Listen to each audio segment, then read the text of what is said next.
All right, everyone, welcome to chapter 3 discussion of Yurugu aesthetic, the power of symbols.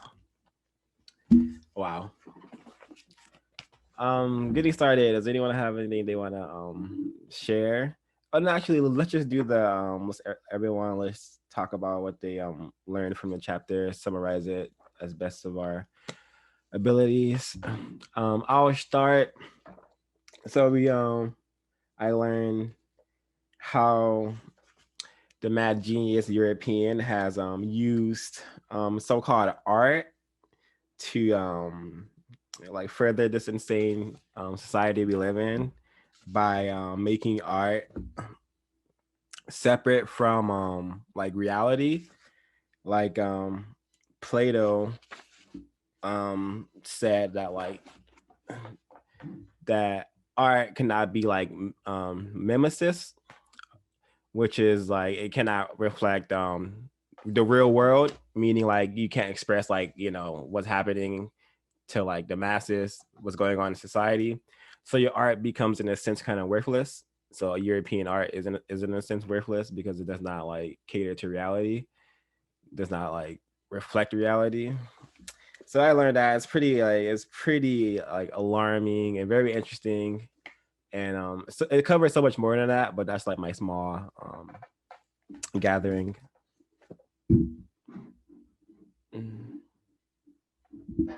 Yeah, I agree. Very, very well said. For me, this chapter really made me understand how the European has used art against Africans and other non-Europeans. And one thing that really stood out for me, I don't know, she kind of used it. She's used it previously, but that idea of universalism and kind of how Europe has weaponized that through art and media and various other forms. So I've never considered myself to be very artistic or even really like in the arts. So some of this was hard for me to grasp as an artist, like how an artist would, but as a consumer, like I saw a lot of I saw I saw a lot of the points she was making.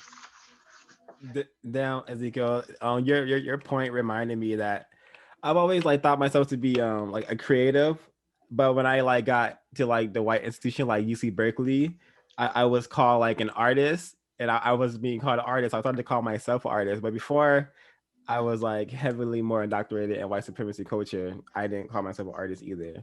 But that's really interesting. Can I take a moment to show Ezekiel's creativity and his artwork? Do you mind, Ezekiel? You can go ahead. I don't mind. It's in the world. It's on a recording. And also, I think it's really dope. I want to get some context. So I painted this on, I think it was last Saturday. I think it was during like right when they had announced that Biden had won, and CNN was had all those black people on there parading and dancing, and that's just kind of like a self portrait of how I was feeling. Like oh my god, it's really powerful. Oh my god. Yeah. I can relate to that self portrait, I feel. Yeah, I think that's pretty cool. It reminds me of like some just like anxiety, like that's the energy I get from it.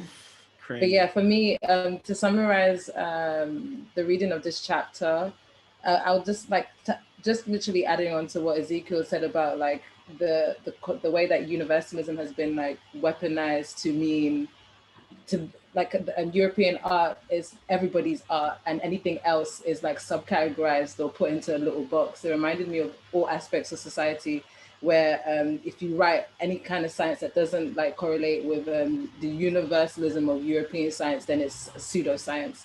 Like it's found a way to like literally like it's found a way to literally like negate and like minimize anything that doesn't fit the narrative or the concept of this Utamawazo.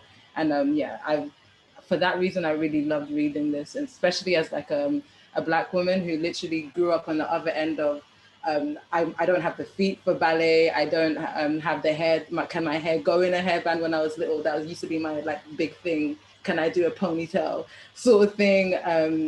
The poisonous and like basically having a lot of energy and then having to learn to like constrict all of that down. It's like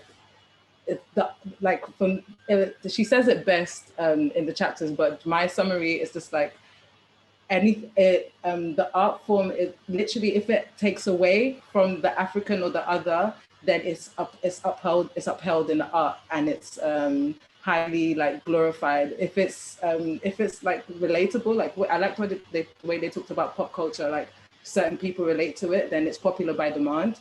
I really like that that concept, because I believe that that's the era that we live in now. We literally feed into what we pay attention to, so we are redefining what art means. But for the longest time, especially through education, like there's a reason why you could fall asleep in art classes, because the socialization is literally there for just to like Europeanize your mind.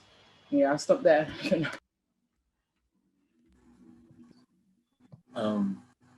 For myself, can I be heard?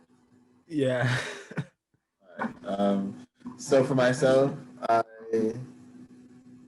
took a lot of things. I have a bunch of notes, the things I want to get through eventually.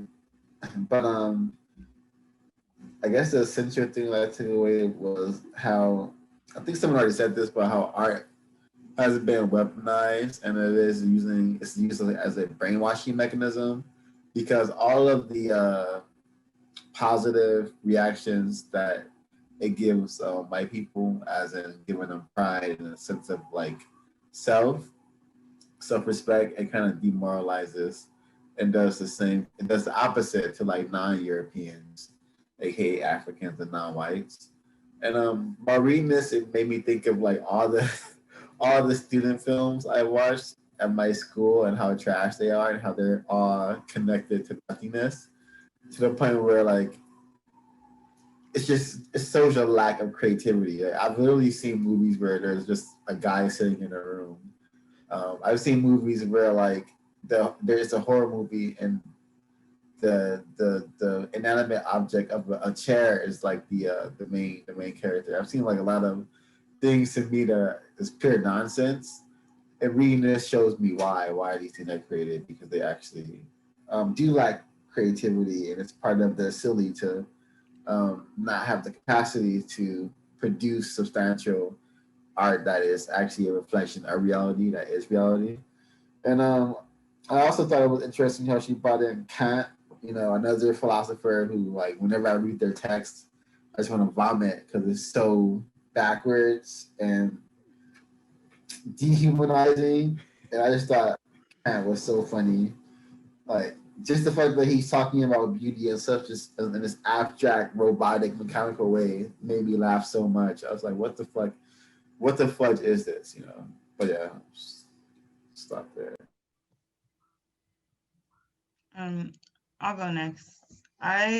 This chapter was like it just was really perfect for me to read at this time, and I just really, really liked this chapter, because like I know we're supposed to summarize, but I feel like everyone's just talking about their emotional feelings towards the chapter, so I'm just gonna do that as well. Like I have just started like art. Like I'm like Ezekiel. I wouldn't have considered myself an artist or a person who did art until like maybe a year or so ago.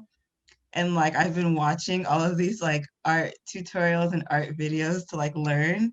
And everything she said is so on point about just like everything is like mechanics, everything is like rational, everything is like not an actual representation of maybe like your emotions. It's so much based on technicality. And I think I was like, before reading this chapter, beating myself up about like wanting to be like the best technical artist or something, and how like all these rich white people have had like 10 years head start of like just drawing and stuff. But then I realized like all of that is just really bullshit. Like it's really not oh, thank you, Sheena. Like it doesn't have any it doesn't have any value like compared to there's no I don't know, I kind of lost my train of thought, but anyway, I just really enjoyed this chapter. Also, as someone who like read a lot as a kid, I read a lot of white authors, white male authors especially, and I think that I couldn't connect to certain books that were like classics, even though they were kept telling me that, you know, these are books that you should connect to or something. And I think like reading this chapter gave me a lot of perspective on that too. So yeah, I thought this chapter was just amazing overall. Well said. Yes, to everyone. I can go next. Honestly, after reading this, I was just thinking, because I am a communication major. If most of you know, I'm studying my master's in communication, and it talked a lot about media, and obviously like that's all we learn is like how media manipulates the population, how media can control this, how media can influence, right? So let me go back real quick. Talking about creativity, in a sense of how they know to see creativity, they kind of just like, oh, let's create art for the sake of it, you know. Whereas Africans created art for the sake of how they're feeling, it's more spiritual, it's more connected, had more meaning. Because we weren't creating art to say, hey, this is going to make me into an elite group. This is not going to get me through the doors. They're creating art as a form of expression, while Europeans were creating art just to get into a group, right? So moving back to where I was talking about media and how this all relates to each other is because Europeans are creating this image, this form of art for the sake of it. Just like, oh, you know, I'm just gonna do this because it has no meaning and it'll put me. Where we create art, Africans create art, it's more like, oh, we are showing an expression of ourselves, how we feel, how we do this. But now that it all has gotten lost because we are all conforming to this European view of art, we are in this like weird medium where most artists and most people who are creating art is like conforming to the European ways of art, and it's just getting lost of the real reason of expression or the real reason of art, because everyone now is doing art for the sake of it. And I wouldn't consider myself an artist, although I love doing arts and crafts. That's the way I express myself. I can show my painting. And before I I was gonna say you have to show yours. You have to show your painting too. I wasn't going to, but I saw your face. I don't consider myself an artist. I love it just because it's like a way I can express myself and relax, Ezekiel, I'm going. My art. Oh, hold on. You gotta take the wait. Oh, hold on. Let me take the background off. Hold on. Let me show you. Hold on. Where's my background at?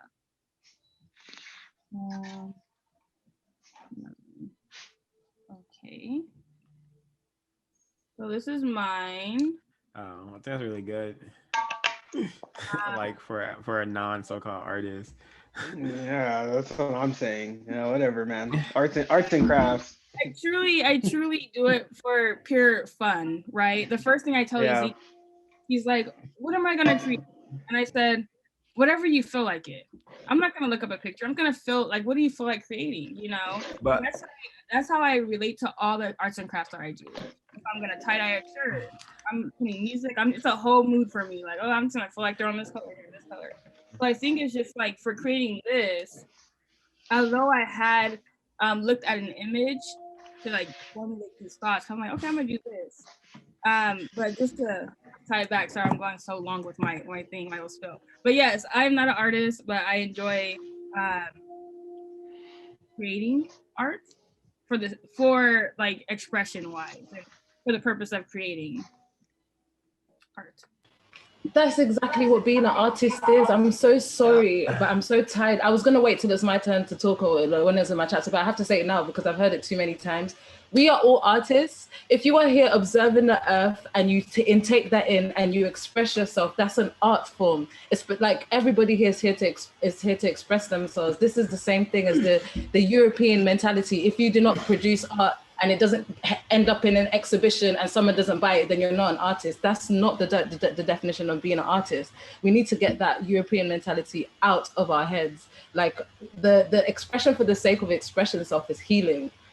And that is what artistry is. Like the artist's job is to reflect their time. Like there's a saying that says it's to reflect the thingy of the times. And the one time that I see most people like get creative or passionate is when something deep happens and like they will draw like that to immortalize the person's passing, or like that is like how artists should express themselves, not something that you do 24 hours as a job. Like that's the only way you can call yourself an artist.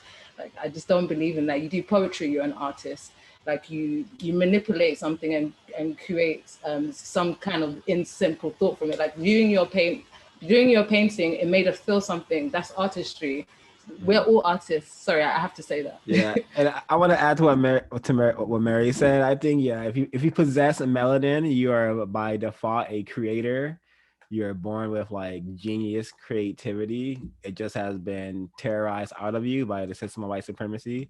But it is very retrievable. We can all retrieve that once we understand like what's going on. And then can I just add one more thing too?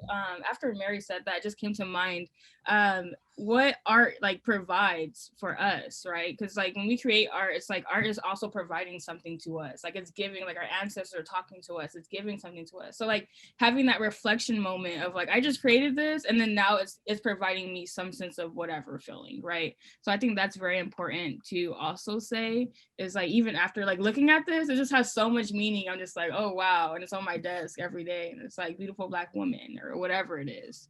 Yeah, so much meaning. Creating meaning. Oh, sorry. Go ahead. Oh, okay. Oh, by the way, actually, when I said perspective, I was talking about how like in traditional art, learning how to do perspective is like so important, and it's so annoying and very like the opposite of expressing your emotions. So yeah. But I think, yeah, this kind of just made me sad in a way, not just in the way that like European art like has been used as a tool of propaganda, all this stuff, etc., but like the way that you're like the inability to comprehend non-European art, like the way it was supposed to, and like the value it has, like that harm, and how that's like so ingrained in myself, and I feel like everyone, even people who are like making that art in like non-European countries. So yeah, and like the difference between making art to like a communal versus individualism is just like interesting that even on an art level it runs that deep. Yeah.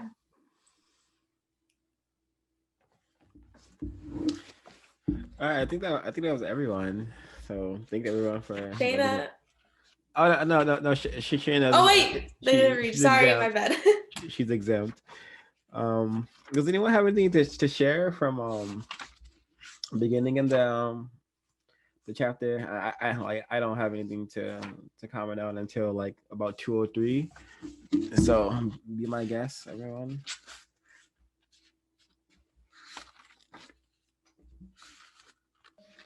Yeah, I just wanted to comment, about the aesthetic that she's trying to get us to understand. Is the aesthetic is very like abstract. That's how I would define it. So it's very hard for me to kind of understand like what she's talking about. But now I know, after reading the chapter, when she's talking about aesthetic, she's talking about basically like how the European how they value certain things like visuals, what's pleasing to them, basically what's pleasing to their Tama Rojo. Yeah, that's the one thing I wanted to comment on. Yeah, I wanted to. Go ahead. No? Then you can. So on page 201, like Kant makes a comment about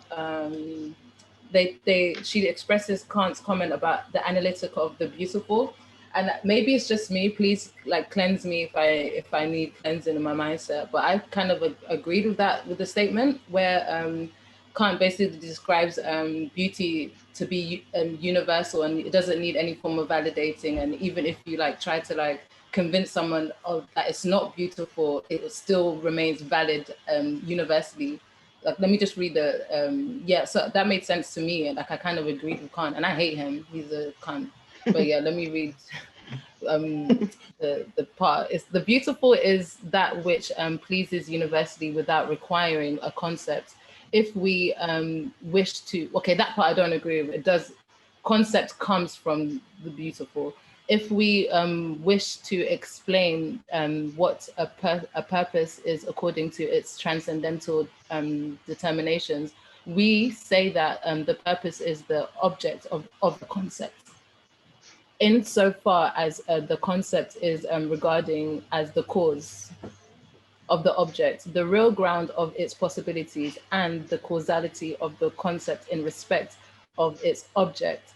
It is purposive. It is purposiveness from finals, the tone of mind which is self-maintaining and speculative, universally validity is subordinated to the way of thinking which can be maintained only by painful resolve, but is of objective universal validity.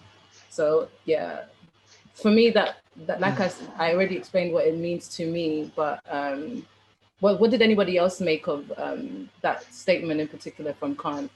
Other than the fact that they aim to remove concept from beauty and basically see things as something that should either just be aesthetically beautiful, and that, yeah. So what do you think? I didn't understand that whole paragraph. I don't know if you want to explain it, Mary, because I didn't understand anything in that paragraph. Well, So I wanted to make a comment real quick because I kind of did. I understand what you're. Yeah. So I don't know. I didn't really understand the paragraph either because especially it started getting a mess. But maybe the first three lines were the clear lines. I think like where he says the beautiful is that which pleases universally without requiring a concept. So when I think of like universalism now, like it's to say that beauty is universal is that's not true, right? Like beauty is basically like almost subjective. Like you base beauty off of what you learned and what you know. So to say like that beauty is universal, I don't know so much without a concept. I don't know what that means. I don't really understand what that means, but just to say that beauty is universal, I think that's a wrong statement. False. I don't agree with that. See, this is the thing. I kind of agreed. I kind of felt like you can't deny that the sunrise is beautiful. You can't deny the breeze blowing in the trees is beautiful. But that to me comes with concept, if that makes sense. That is the concept of nature doing its thing. That's the concept of it's how it makes you feel more so. But for me, this statement, it provides like the Europeans' mindset, a way of basically like now creating this universalism that if they say something is beautiful, it must be beautiful to everybody. Blonde hair and blue eyes is beautiful universally to everyone. Whereas I took it to mean what it literally should mean, where nature is beautiful and you can't, no matter what somebody says about it, it can never denote or take away from its validity of it being a standalone beauty in itself. That's what I took from this statement. No, I think I what want he's to answer. Yeah. And also like read something, but to answer the question. And before you read something, let me comment on what Mary said. All right, I think in the context of how Kant's saying it, he's meaning like the universal standards that have already been established by like European culture, and I understand what Mary is saying as like what universalism means. Like it can relate to everyone, but I feel like Europeans have used universalism to like indoctrinate people into their way of existing, and then destroying them to like creating their own self image. And there's a whole story about Friday being made to a white man through like European culture and religion, and how they were like trained to do that to him. Um, what else did I want to say about that? Oh yeah, and also it's really hard for me. It's really hard to understand it. So I only understand it so much to be able to give that type of response. I really don't know what Kant is trying to say at all. Yeah, I think Kant is just trying to use the idea of universal beauty as a tool. He's trying to, I've learned that whenever we see the word universal, to decode that as like a signifier. Okay, they're trying to blanket an idea over everyone so they can further their control over whatever area they're blanketing this idea over. So whenever you see like universalism, like you have to decode it as it is. And I'm decoding it as what she's also saying is how they take the term universalism, and even in art they've tried to blanket that over everyone, but it's only so they could then say that what's art and what's not art. And but that's my take on it.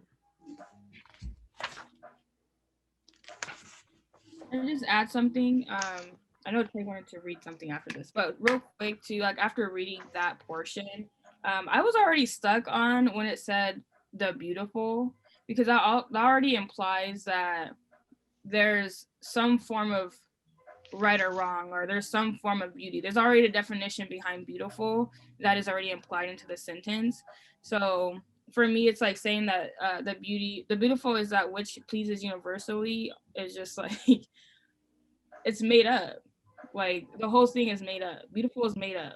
They made up that word in order to put a definition on something for their personal gain. So for this sentence, I already was just like negative. So the whole thing was already negative for me, and I just didn't want to read it, but I did. Yeah, I agree. I wanted to comment. It's like the beautiful is kind of like that's subjective, like what each person considers to be beautiful. But when Europe and when they define the beautiful, it's like objective, that it should be universal to everybody, that this is beautiful. This is what everyone considers to be beautiful. What Europeans value to be beautiful is universal. And that's basically what she was saying the entire chapter. I guess that's what I think that's kind of what Kant's saying right here in this quote.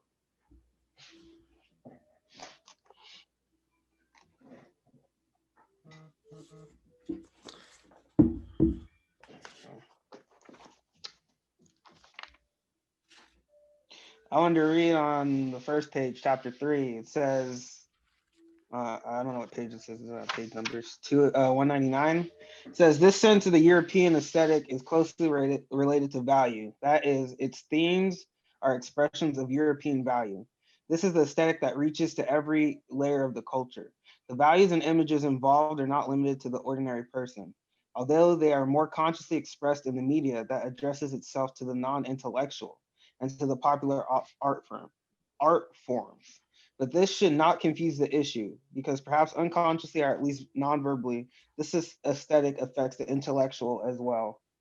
So I guess that kind of goes back to what I was saying about the beautiful being in terms of Europe, in terms of white supremacy, that the beautiful is what the European considers to be beautiful, and they add value to that. Basically, anything that's not considered beautiful, it doesn't have any kind of value, or it doesn't have any place in society. Which she makes at the towards the end is basically anything that isn't pleasing to the European or their Tom Rojo.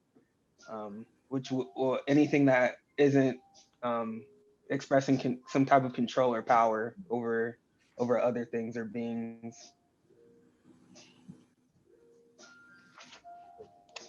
Yeah. Um, you want to respond to that?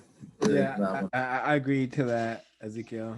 Yeah, definitely. I wanted to read this from page 201 because I feel like it gives a lot of context to like the aesthetic and what it means in the book of Yurugu. And it's also really, really concise. It's on page 201. And it says, European philosophers never claim to describe their own aesthetic experiences, but they do claim to prescribe the proper rules for determining the beautiful and to describe the nature of true aesthetic experience. They are setting the standards for judgment and criticism, but none of these discussions is satisfying to anyone other than European philosophers. One questions their motives and the reason the subject occupies the attention and energy that it does. The answer is that this speculative philosophic activity functions in its own way to reinforce and validate the cultural silly and to strengthen the national consciousness, the collective self-image as superior to others as a universal standard for humanity. So, Bars. the European silly needs to do this in every shape of contact. Whenever it contacts with anything, it needs to say, "I am superior to you, and we are not the same. We are totally separated from each other's worlds." And when I read that, I saw that just more insight to how the silly operates, and also how things like universalism and aesthetic work together to like feel the silly and make sure the silly agenda is continued to manifest. But come on, it's very deadly to have that type of existence where everyone you encounter is you're inferior. Mm-hmm. So you're mindset. Yeah. Yeah, very good point. If everybody is thinking, there's supposed to be hierarchies, there's supposed to be a superior and inferior, you're automatically going to start categorizing people into that, and if you consider whether or not you consider yourself to be inferior, people are going to start treating you like you are inferior. Society's going to start treating you like you're inferior because you fit that category, or you fit that idea that that the European has created. Mm-hmm. Yeah, I think because like the European has created the idea of like good, bad, beautiful, and yeah, when you have created these ideas, you can like apply these like they've applied good means white and fair, and bad means black, like and like this is talked about in this chapter, and they've done such a very it's a very good job. It's very interesting. You might have Yeah, I think that also goes to show, because one of the characteristics of the European, right, is to objectify, and how the European has objectified, beauty or aesthetic, and used it, and basically how they break it down. I don't want to skip too far ahead, but towards the end, I could see how objectifying beauty, making it like this universal standard that can essentially be achieved, has created all these walking dolls we have going on around us. Like I can completely and totally see how that's happening. And it talks about the tyranny of rationalism, which she goes into. I didn't highlight too many things in that, but rationalism is what causes the European to objectify, and the European had to rationalize beauty, and yeah, so Yeah, and yeah, it's crazy. We learned that it like rationalized it and like it really like a really weird, I would say primitive way, just like using like lines and like measurements and like just shapes and like no real substance can be gained from like just like knowing the shape of something. And the ballet part was like pretty pretty crazy. Yeah, it's why I always had like such a I always thought ballet is very weird, you know. It's like, this is a very sus, you know, like it's Yeah, not. I always felt like that definitely wasn't created for Africans. I don't know much about ballet, but I knew that they definitely, every time you see it, like they definitely desire a certain body type. You know, like how Chipotle desires like their employees to be a certain kind of way. You know, they desire a certain body type. So if you have people who are like historically genetically don't look like that, that's not for you, and and so that seemed like another one of those things where it's like Africans trying to fit in the places they don't belong or they were never created for them. I mean, ballet has its like positives, with like the core strength and everything, but the strength. Wait, Ezekiel, can you clarify the Chipotle? Sorry, I know that's like an aside, but that was just so funny. I'm just convinced Chipotle hires a certain kind of person, just like ballet. Only they kind of only require slim body people. well, Be like well, Hooters. well, well, to be logical, like every employer hires like someone that they want to fit their like image, their brand. So I think Yeah. there's a lot of logic behind what Ezekiel is saying. I believe it. I'm just struggling to think of when I go to Chipotle the aesthetic of the worker. But I will look further. I'll give a great example: Abercrombie and Fitch. Yeah. Starbucks. Totally. I applied for a job there, and that's when I went home thinking, what's wrong with me? That's literally the day. I was just like, I'm too thick. That's terrible. I was like, I'm a Black woman. Like, I literally looked at the queue, and then and based on communications, who got the job? I literally was like, yeah, maybe next year. It's only when I went natural that I actually started to embrace myself. Anytime my hair was straightened versus somebody whose hair is naturally straightened in the room, in an interview, I was just like, yeah, this is not me. The second I had my afro, I was in a league of my own, and I truly understand embracing yourself is what beauty is. Mm-hmm. Yeah. And we're also taught that too, like even growing up, like your parents, I don't know, like my parents, obviously victims of white supremacy, were teaching us, like I used to perm my hair straight, and then I realized like, ew, I don't want this. So like, I cut it off. I had like this internal like conflict in the bathroom one day and just cut my hair off, and then it was so short and then I grew it out again. But I think it's just this idea of having to go through these conversations with people like, oh, why do you think that's beautiful? Why do you think that's beautiful? Or having someone say like, oh, you're beautiful because of X, Y, and Z. You're beautiful because of this. And essentially that's saying to everyone is like, you can only be beautiful within reason, right? You have to have a reason for beauty. And that is false, right? You can just look at something and be like, oh, that's beautiful. And you don't have to have an explanation. You don't have to say why. But they always want you to put it into terms because this is a socially constructed ideology to where they're like, this is what we're going to say beauty is, and this is what everyone needs to categorize as beauty.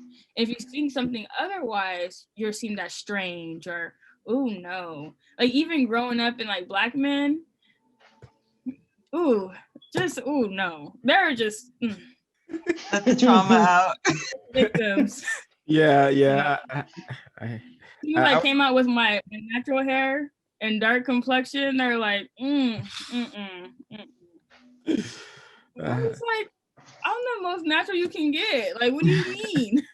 But yes, it was very interesting. Even like meeting Ezekiel, we'd have a conversation about that, and I'm just like, okay, like, is my hair fine, like curly like this? Just because like I'm a victim of white supremacy and these ideas of what is categorized as beauty. So it's very interesting how like everything influences this idea, even in our own homes. So it's like you never escape it. Yeah. I want to talk about like the why. Like, why do we have like such like a like a horrible experience when like dealing with art? Like, why is art like a rigorous journey that artists must partake in, learning like this craft, a very specific craft? Like, why is it such a? Why isn't it like, you know, as why can't it be fun? Like when Ray An decides expression. to say something, you know, why can't it be like fun, like constructive fun? Why must it be like a battle within itself? And this is on page 203. I think this is like one of the a portion of that answer. And she says the intensification of this tendency leads to the actual replacement of the authentic emotional sensitivity with an artificial intelligence aesthetic. And the people lose the ability to respond emotionally and to create that which others can indeed respond. This is a consequence of the cultural value in Utamawazu that splits human faculties into the rational and emotional, and then dictates the emotional to be no that the emotional be controlled, weeded out, ignored if possible. Its existence being recognized only because the European begrudgingly acknowledges that the human is after all part animal. Wow. And so like even when it caves in to like a natural part of what should be like their human existence, they demean that to being animal, you know, when so it's really telling. I feel like this passage I just read is really telling on like how you know art and pleasing aesthetics are so damaging, you know. In order to be beautiful, it has to be pleasing to me when you know, when that shouldn't be the case, you know, but the European has, you know, like they use words as really powerful tools, and now we have Eurocentric ideas of beauty causing, you know, beautiful women like Lil Kim to become Mm. abominations. Yeah, I wanted to add on to what you're saying. You know, I think that goes back to, you know, the European having to rationalize everything. You know, whatever they don't understand or can't rationalize, they consider to be barbaric, animal, or you know, the things that they don't like. You know, that animal part of the human being, because they aren't able to rationalize like emotions and people feeling a certain way. They contribute that to it being an animal. Like, so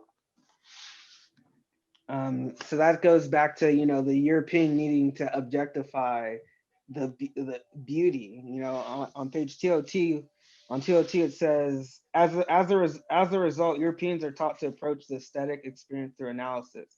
They objectify the experience, they tear it apart, they verbalize it incessantly, and teach and are taught that in this way they come to understand the experience more, to better appreciate it. So it goes Yeah, back I'm to, sorry. sorry, as she kind of says, I'll just finish up real quick. As she kind of says, you know, African art is an expression, you know, like, and automatically, like, because of the Europeans need to rationalize everything, they can't understand it, so they're not gonna see the beauty in it. Yeah, I also highlighted that part too. It reminds me of, because like my daughter's in school right now and she has to like read a passage and then interpret it. And then she'll be like, oh, I interpret it this way. And then it's like, you're wrong. And it's like, what the fuck does that mean? Like, how can she be wrong? It's her interpretation of it. And it's like, Yeah. they literally standardize and force you to like read something and respond to it however they want you to. And then you can see kids get better at it as they get older. They stop actually like emotionally responding to what they're reading and just guessing what they want, what they think the answer should be. And it totally disconnects you from like your emotional self and from whatever ways you connect with the text. Like, and Figure I it. just, what were you gonna Sorry. say? No, go ahead. I just wanted to say figuratively and like mentally and hopefully not physically, they're beating the creativity out of that child. Yeah. And that's what I like. I appreciate what Mary was saying, and that's really how I felt about that towards the end, is like, you can be an artist, like the artistry is just expressing yourself, because I didn't consider myself an artist because I've been taught like expressing yourself like that's ugly, like even when people are drawing, like they gotta like, you get taught that sketch thing, if you're making a circle and it's not like nice, if it's not perfectly circular, like it's ugly, and like it's Yeah, I have so much like art. Like reading this book was super traumatic for me because I have so much like art trauma in the past year in terms of like watching white men tell me I have to draw like boxes every day to become a good artist, and like all of this shit that I'm now realizing does not make you a good artist. And I think it's really interesting the way that if you even watch white art teachers teach you about art, they teach you in a way of you can use lines and tools to manipulate the audience to feel an emotional connection based on like your analysis of their mind and you manipulating them into liking this or feeling emotions towards it, instead of it being a tool of like you just creating and whatever someone gets from it, they get from it. And you don't have to manipulate someone by moving a line this type of way to make them interested or to get their eyes to go a certain way. So I think it's really interesting. Like art doesn't have to be manipulative, which is really cool.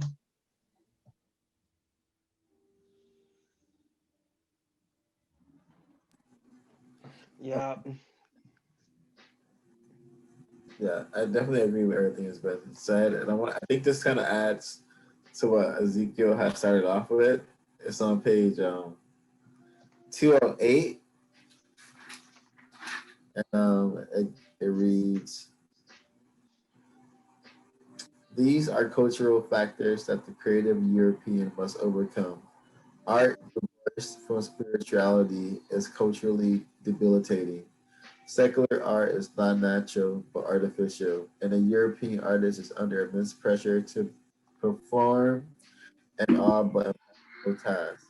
She must create an object of beauty for a passive audience whose aesthetic sense must be aroused, yet an audience with whom she has shared nothing but an aesthetic experience of European culture, the culture that has excelled in its ability to separate her from the very people to whom she must present her work. She shares nothing that would serve as an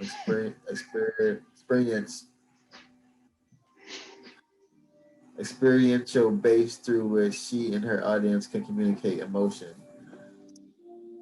This is another example of, I think it really coincides with Ash said about um, they say they say Zuri's work is wrong when she interprets it in a way that doesn't uplift the mindset they want the kids to have, which is definitely um, one that will align with the European silly and Mawazo.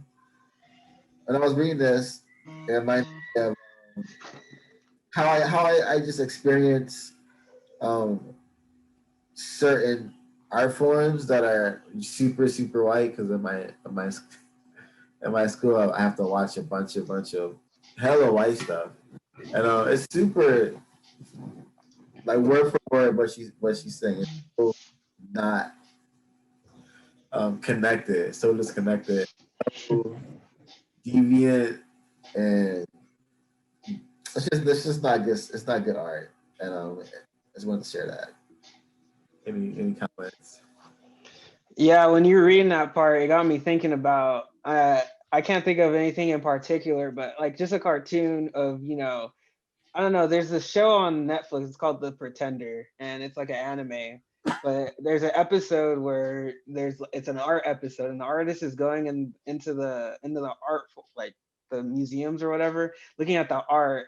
And it got me thinking, like Europeans like, I'm sure there's African art and stuff in there, and they're going around and like, this is ugly, like I don't feel this, and they see some basic white European art, and that's the thing that gets millions of dollars, and that's like what is determined to be like pleasing to everybody, because this guy's supposedly an expert, right? I know that's a cartoon, but I definitely didn't make that up in my head, and I'm sure that we can find an instance of that in real life somewhere. Yeah. just reminded me of how even when these artists, well, not these artists, these critics are explaining good art, like for example, if they're explaining like a statue, they're not talking about how well of a sculpture or how realistic it looks. They're talking about the lines. They're separating aspects of the creation and focusing on those aspects and saying, oh, the lines are really nice, the curves are really nice. It's really, really just separate it from the totality of the art, meaning like how he feels and like it doesn't reflect any type of substantial part of reality. Yeah, I think that leads really good to like the part on 206 when the Buddhists or like no the Japanese like haiku about the old pond. That part I like loved that page. It was so funny and like accurate. The part when the like on the bottom of 206 when he's like in Buddhist philosophy there is nothing behind the old pond because it is complete in itself and does not point to anything beyond or behind or beyond or outside itself. The old pond or the water or the frog itself is reality. And like I liked that whole page because it reminds me so much of like I feel like our society, yeah, Trey, we are the pond, but like I feel like our society is so obsessed with like I hear my roommates watch analysis of movies all day and it's so irritating because like you will just hear these white people talking about movies and how to interpret it and it's like there's no way to interpret it. It just is like you don't have to like everyone thinks that every movie has to have universal themes or themes that we all connect to in some way when really it's like maybe like how she's saying there is no universality and everyone connects to it in a different way. And I think our society is like obsessed with like a lot of people watch stuff and then watch stuff about the stuff they watched immediately after instead of just sitting with what they watched. Like, and I think that people are so quick to like hear someone analyze something and talk about it instead of just connecting with it as it is, you know? So I really like that whole part about the pond and stuff. It just Yeah, reminds me of white people saying like it represents this and it's like it could just be, you know, what it is. yeah, yeah. As I think you just dropped like a gem. I She want to share did. um from two Wait, of four to so real quick before you go on, I wanted to go on. I think too that goes back. That reminds me of like the ISIS papers a little bit, and like how Dr. Welsing wants us to like trust our own like instincts, and like when we see symbols and stuff, like we should be able to interpret those for ourselves. We shouldn't go out and like want somebody to interpret that for us and give it meaning for us.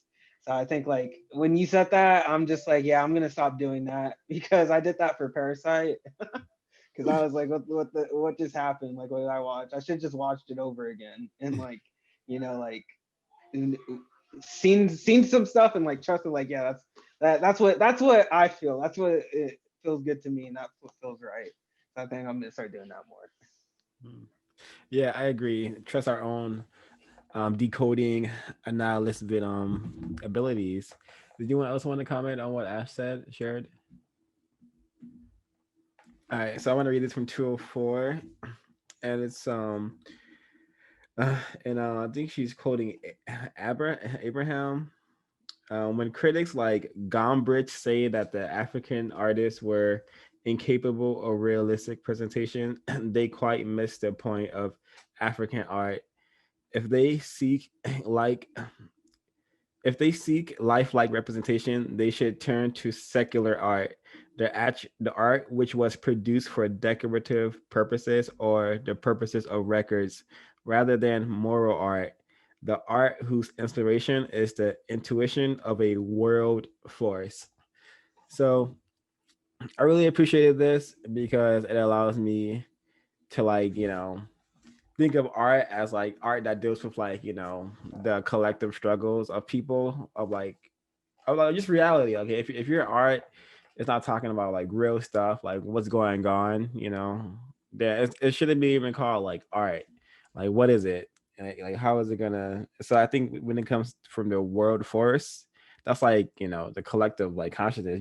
People are like, people see, and you have everyone has intuition at least in some capacity. It's just people are trained so good not to follow their intuition, you know. So I really appreciate this. You don't have any comments on this part? I want to respond directly Yeah. to that. So when I was reading this, it reminded me of how like for a long time I considered myself like an artist only because I do my best to create things that like reflect reality. Like I think about like it has to be the things that govern reality, so political, personal, those types of things. And to me, if the art is not reflective of like what's happening, and if it can't really resonate with people on a level where they can say, okay, I understand this happened to me, or this happened to someone I know, blah blah blah, then it's not really art. And I openly say that to people, and then the responses I get are always really like superficial, like artist stuff that looks good, artist stuff that's like pop culture. I just think a lot of art is like what you described. Um, Not really art because it's not reflective. It's not relatable. It's very very mechanical. It's just they all not they all, but most art forms and most films like literally exist to maintain and sustain white supremacy. Like it's just regurgitating the European Ultimawazo and Ultimarojo of manifest destiny. All that you see is yours, is for your taking. You know, the white man is able to do anything imaginable. You know, a killing machine, all those tropes. I can go on about this, but yeah, you see that what you had read inspired that. Thanks for sharing. Yeah, I want to keep reading actually because I had the other part highlighted too. And she says, on Nor, well, I can't say his name. Awunor says that African art expresses the relationship between humans and the creator. It expresses our will and wishes to the creator. It is an assertion of our own temporality as living beings, and more importantly, an articulate statement of that spiritually through a cyclical order with our cosmos. Art carvings at shrines are instruments that affirm the divine link between us and our creator. So this resonated with me a lot because it reminded me of this short film I made that I just got this idea out of nowhere, and it just literally just came out of nowhere, and it was a healing experience. And I think that was a moment when I was in like communication, like with my creator, like delivering like a message that like trauma is really bad in the black male psyche, and I was able to like represent that to my best of my abilities, and like this is a like really interesting and validating portion for me to read. You don't have anything else to share?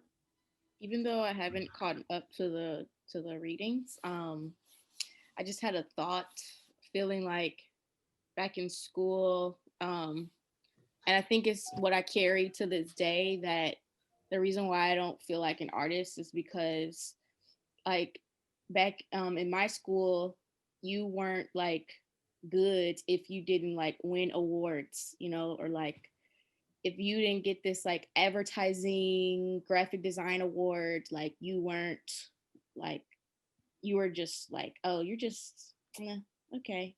But like I still carry that, and it's like I'm just starting to realize like that was really a traumatic experience for me, because I shouldn't have to feel like I need awards or like accolades, or people to say, oh wow, that's so good, let's give her an award. Like I shouldn't have to feel that way to feel like an artist, or like that what I do is good work, Mhm.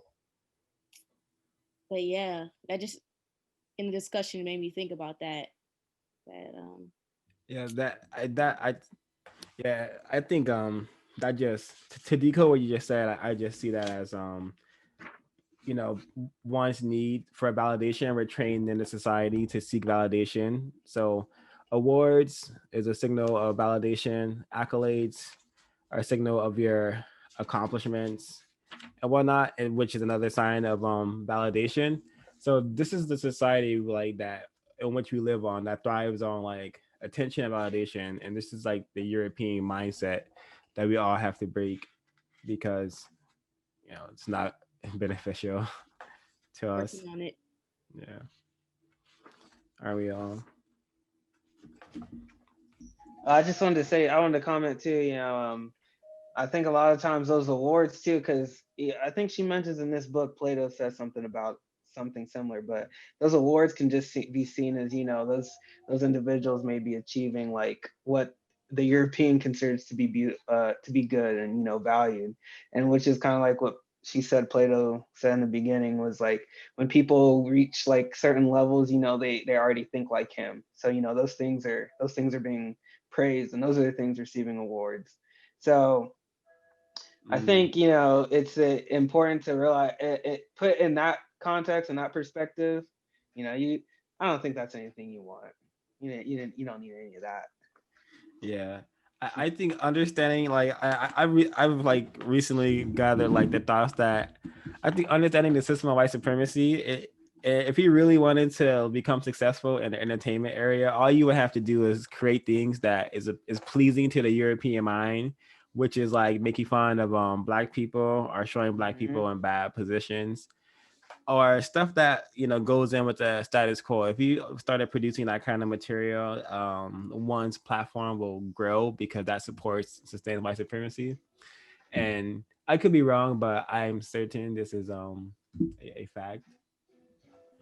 But yeah, I think anything she Zika, what are you gonna say? I was just gonna comment lastly about that, but things that I like are considered like popular, popular media or popular are things that are not good for Black people, pretty much. I probably wasn't say, but Yeah. Yeah, I would like to read from like page 208. Can I be heard? Yeah. I can't tell. Okay. Yeah, I would like to read from page 208, and I'll like give a story after of what it made me think of, like a life experience that came from this book. Yeah. These are cultural factors that the creative European artists must overcome. Art divorced from spirituality is culturally debilitating. Secular art is not natural, but artificial, and the European artist is under immense pressure to perform in an all but impossible task. She must create an object of beauty for a passive audience whose aesthetic sense must be aroused, yet an audience with whom she has shared nothing but an unaesthetic experience of European culture, a culture that was excelled in its ability to separate her from the very people to whom she must present her work. I could keep reading because that whole page was just like really amazing for me.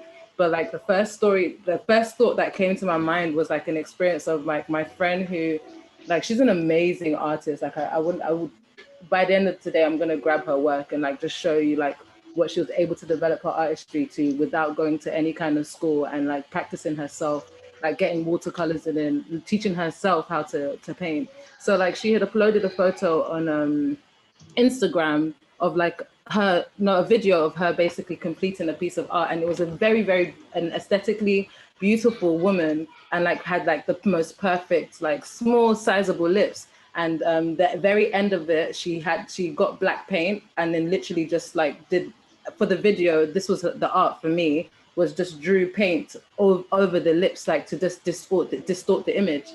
And there was like everyone, like most of us got it. Like as a Black woman, when you are looked at, you must be perfect. Or anybody who understands the concept of something must be technically perfect and then destroying it at that point, it was just like an yes moment, like way to stick it to the man. Like we control our narrative of what's beautiful, and Like it was literally just saying F your beauty standards, like making something so perfect and then rubbing over it. So everybody was like happy. You'd think so, right? Like in terms of understanding the concept that's coming from it.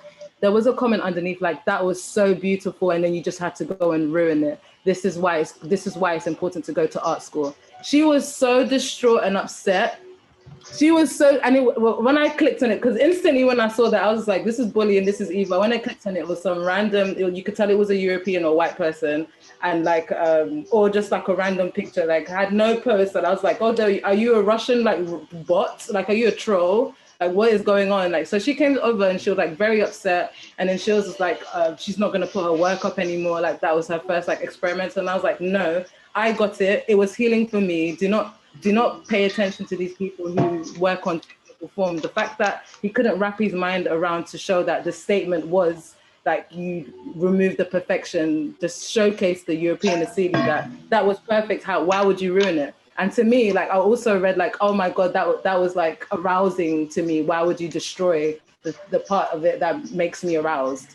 And that's literally what I felt and heard from that. So reading that it was just like, yes, this is it to a T. If you cannot please, or like, if you cannot please sexually or like erotically or like any kind of desire or lustful through your art, then it just has to appeal or arouse in some way, which I think is why like trauma art works, like images of like blood or Black people in pain or suffering, or like those like images of like ghastly images. I think that also is a form of arousal, because sadistic pain is pleasure to some, especially in the European asili, which just makes it just opened the whole world of sense for what they deem as art, what European asili deem. Yeah. I wanna wait, man, that was very chilling what you said. That's very chilling. That's all I have to say. Trey. I want to respond to what Mary has said. So I just thought about how when I did a film called Out of the Beast, and like what mainstream media and what white supremacist media wants to be regurgitated. So I made a film that directly like attacked those ideals. The film stars a Black woman who's been kidnapped by a like white supremacist who eats people and eats children. Basically, in the film we show this white man being beheaded and killed, and this Black woman saved a Black child. Symbolically, the Black child is a feature of Black people. I made this film and it's up for critiques, and keep in mind there's like 30 students in my cohort, and then we all get critiques. They're all supposed to be like 5 minutes. I was scrutinized and like attacked for like 45 minutes on this giant stage because of like the ideology that I presented, and like the death of white supremacy that I had symbolically, intentionally like in the movie, because we show like a white man being beheaded by like a Black woman with a sword. It's definitely like symbolic. I didn't even understand the depths of the symbology until like finishing my paper. That was like last year. But yeah, they were really upset, and like what I said, if it makes Europeans mad, it's definitely going against like their silly. Yeah. I'm really sorry you went through that, Trey. And I think if it was the opposite way around, they would have called it like subversive and interesting. What a new concept, like a Black man being beheaded in that way or something like that. But like, I wanted to. Oh yeah, did you want to say something? Yeah, I didn't share it, but also like the film opens up with the white male like torturing his ally in white supremacy, which is like the white woman. So there's this white woman literally getting her eyebrow ripped out, and that's like the very first scene. And I didn't know symbolically what that was saying until now, but they are like operating blindly, and they're still being abused. Like white women are still being abused in the system, and yet they're participating. And so there's a lot of symbology in that film. Not to mention the showcase of cannibalism. Yeah, and the showcasing of cannibalism, how like they consume. how Europeans consume. So there's a scene where this guy literally just, and then he has a severed head on the barbecue grill, and he's just eating like flesh and meat. It's a really, it's a B movie. Meaning, I made it for like to fit the B genre of filming, where it's really gory and culty, and like kind of bizarre. That is a little funny, but yeah. I wanted to respond to Mary, like the part that Mary read, because I think that part is like really profound, and I think the author like makes a concerted effort to like use she as like the pronoun, and I think like when you think of beauty and like art in terms of like how women are considered to be like art forms, like their bodies are objectified as art, I think you can read like what Mary was saying on that level too, in terms of like the immense pressure to perform for like a group of people that you don't even connect with on an aesthetic level, but still having to like please their aesthetic desires. And I think that like it was, so I really like that she used she in that, because I think it really resonates in that not only like do women as artists have to deal with it, but women as just women have to deal with the fact that just their being is like objectified as a form of beauty, even if you don't want to be considered beautiful or looked at as a form of art. That was a really great point, Ashley. I didn't think about that. Thank you for that.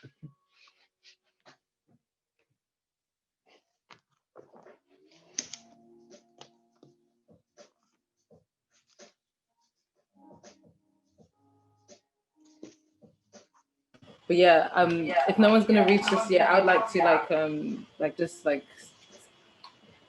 just say, yeah, what you said, Ashley, is absolutely like on the nose of like, yeah, I just resonated on such a high level, and I did notice that she used she, and that it felt liberating. It felt beautiful for that level of acknowledgement to be placed even within the artist, even for artistry. Like I love that purposeful choice of she, and it's true. As women, we have to appeal to like, just as like you're going to an interview, something like, let's say you're and my mother had to do it, let's say like her aesthetic, like I'd look at her wardrobe and I could tell the work period of clothes that she wore to go to work. It's just like, it's literally like uniform, but it's stuff that she would never wear like normally. But we've now like managed this kind of lifestyle of having clothes for such and such occasion, where men can wear the same suit and tie for any occasion, but every Sunday thingy, whereas women, we have to make sure we appeal. And I'm not saying that we don't like these different forms of expression, but these expressions have literally come to us and we have no choice but to be able to assimilate or adapt to it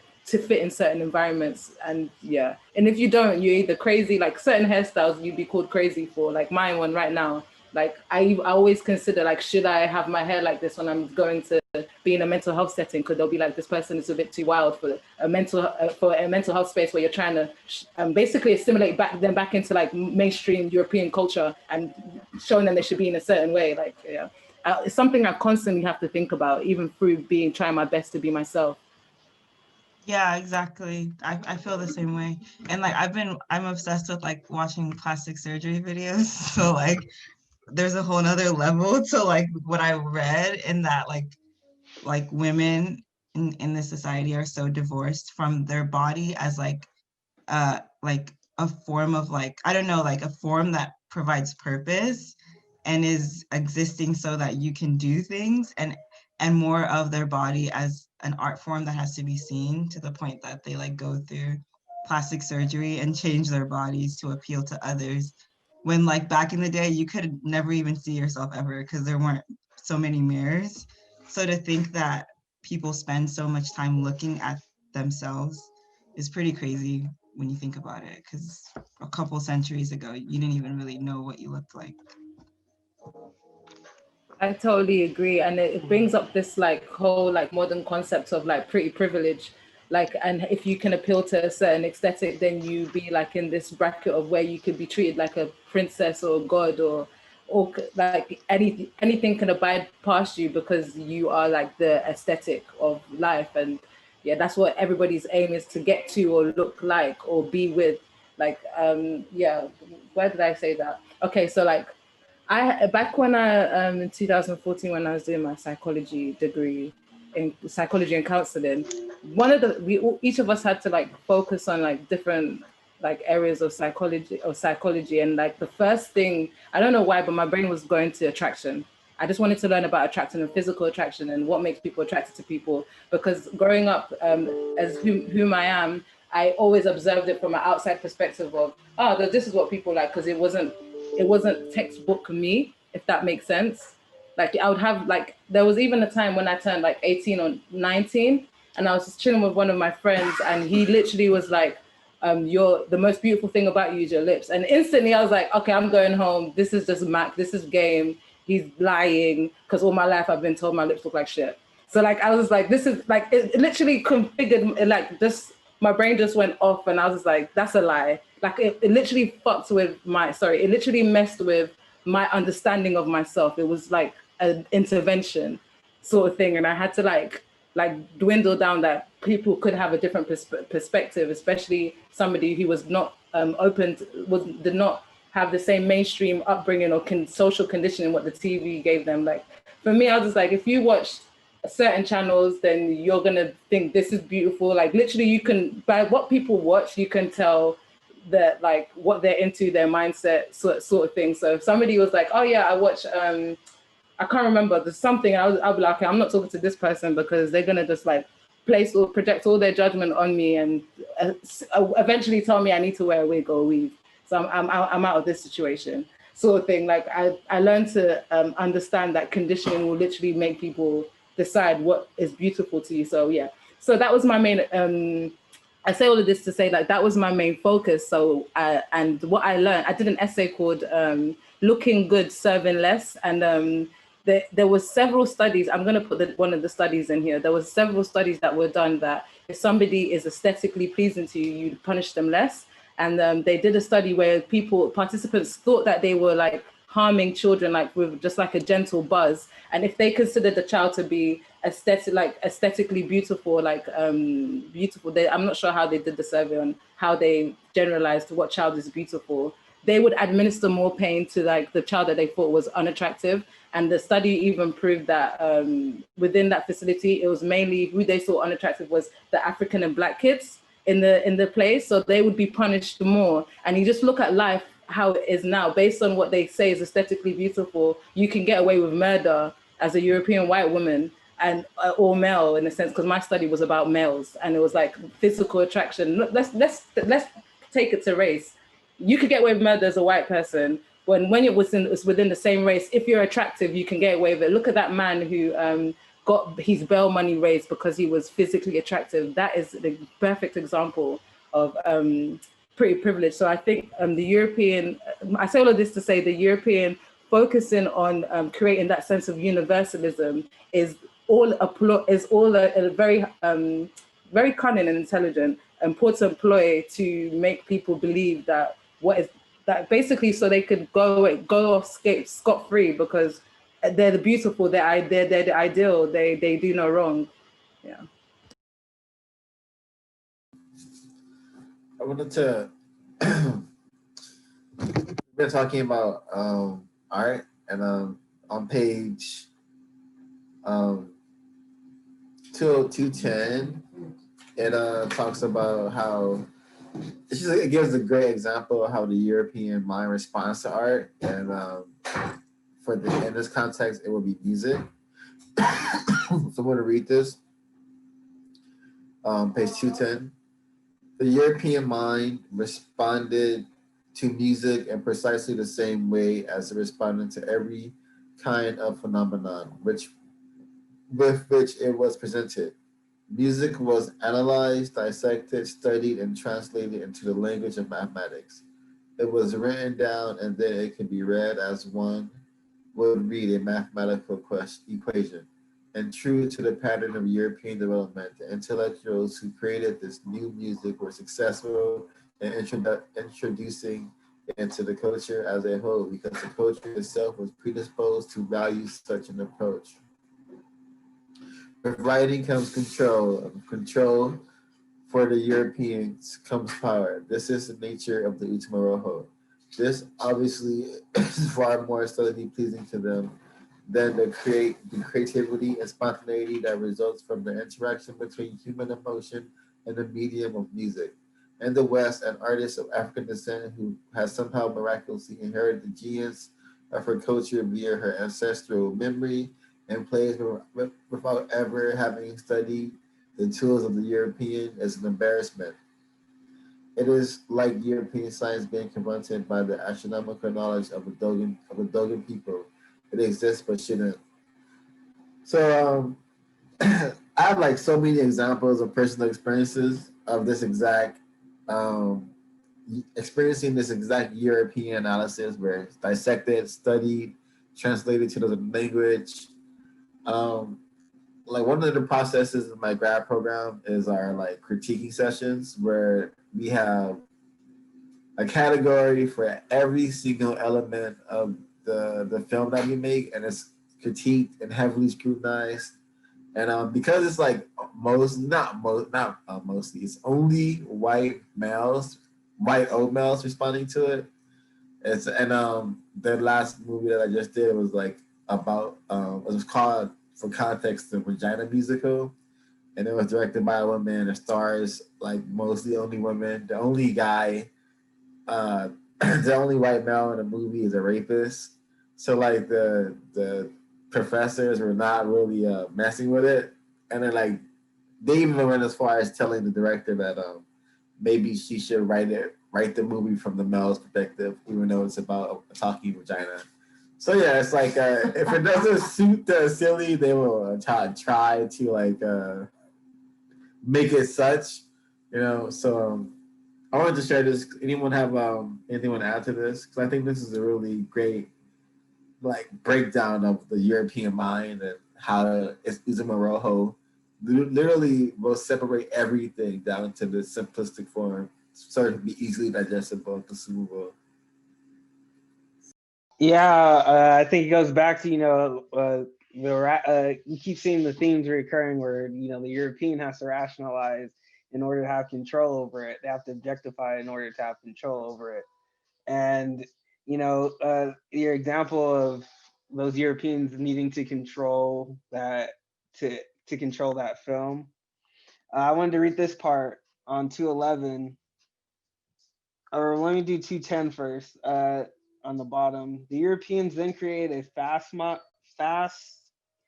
don't know how to pronounce that word, smile and style in which they excelled, i.e., a style that expressed all the power and control of the European aesthetic and value.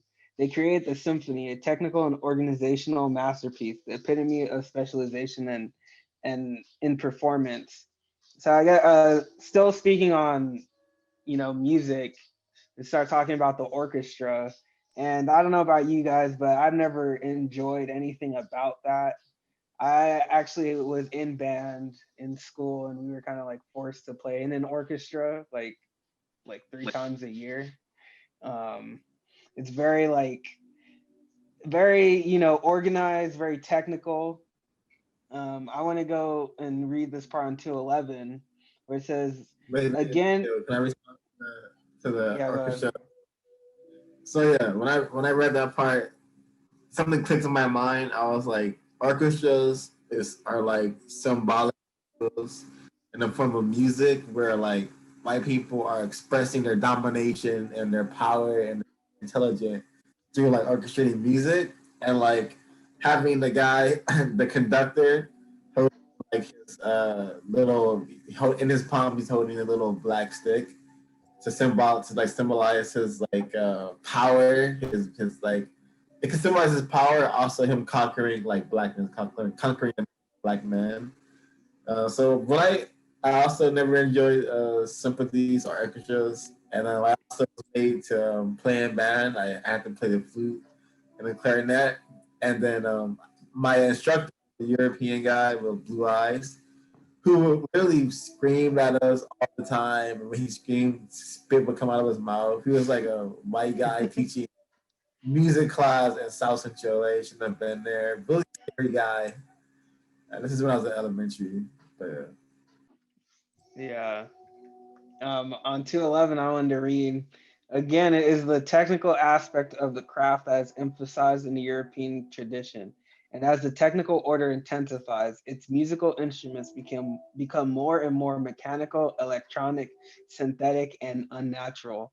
Those who play them become better and better technicians, but their compositions would be just as mechanical, synthetic, and uninspiring as the instruments on which they were played if it were not for the utilization of the musical creativity and awareness of the African experience. In America, innovation in music, dance, and language is influenced by African culture through the contributions of the Africans who live there. So I just wanted to comment about, once again, well, for me, this paragraph really reminded me of, like, I don't know, I'm pretty sure everybody has a friend who wants to be a rapper or something. Um, so I have a friend who wants to be a rapper, and he hit for me, his music started off good, but it progressively has gotten like more mechanical and more like just very dead. Like that's how I would describe the music. The very he rapper, like they have that whole like A thing, like where they do the ad libs, like a, like like, and you can just see how like her describing this, like you can see that in the music, and just like it really like made me realize like why like when he like asked me to like listen to his music, like why I don't want to, or like why I don't want to like enjoy it. Like I want to support him, but I honestly don't like the music anymore. And I think it's because like it's becoming like very mechanical, very like unexpressive, and very like boring, and like I said, dead. She does go on to talk about how Africans have influenced music. I don't know if somebody wants to explain that a little bit more, like put that into like something I can understand a little bit better. I mean, I understand like how they have, but like it still doesn't change the I mean, I guess it does, because I enjoy the music still. Like sometimes, like I still enjoy like rap music, but it's like the stuff's not that good anymore. It doesn't hit like it used to. I don't know. Yeah, this was section that I like went back to a lot, Ezekiel, and like I mean I think this speaks to just like the wider phenomenon that like all American Swaz challenging me on this, so this is what I'm saying, like there's not culture, but I guess what I've been hearing is just like all mainstream culture is Black culture, or like everything that's been in the US or around the world like was originally made by Black people, whether it's like K-pop or jazz or whatever, like samba in Brazil. And so that's like what I thought was like, I don't know, lots of thoughts on this, but just like the way that like when all the European music has been like played out and they need like something to spice it up or to be like avant-garde or whatever, they do something that's like from like Middle East or like from Africa or East Asia that's like not in this very structured like whatever the music theory, which is like music math. It's so stupid.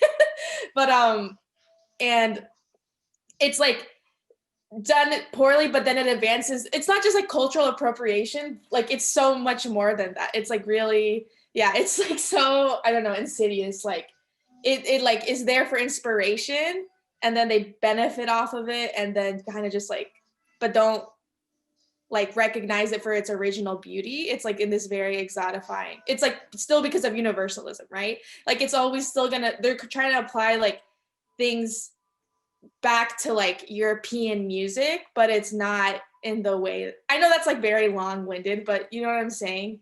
Like It's like they're like exploiting it, like tarnishing it, and then like not actually appreciating it in its original form or who it was meant for. And I think a lot of that is just like it's impossible. Like like there'll be like a lot of symphonies that are like whatever Eastern inspired, blah, blah, blah. But like maybe a lot of this music was never meant to be written down. Not maybe, like it wasn't, it's like improv. It's meant to be a spiritual experience, like in the family, in the home, like everyone's participating. And then here it's like audience, you go, you pay for a ticket, and it's only people who've been doing this for 40 years, So it's like, even if they're inspired by elements of like you know, they brought in like an African drummer to like, you know, whatever, like teach them how to do this percussion. I'm just like, I've seen this like a million times. It's a total bastardization of what was, you know, of that person's skill and like how that music art was supposed to be done. So thank y'all for listening to my spiel.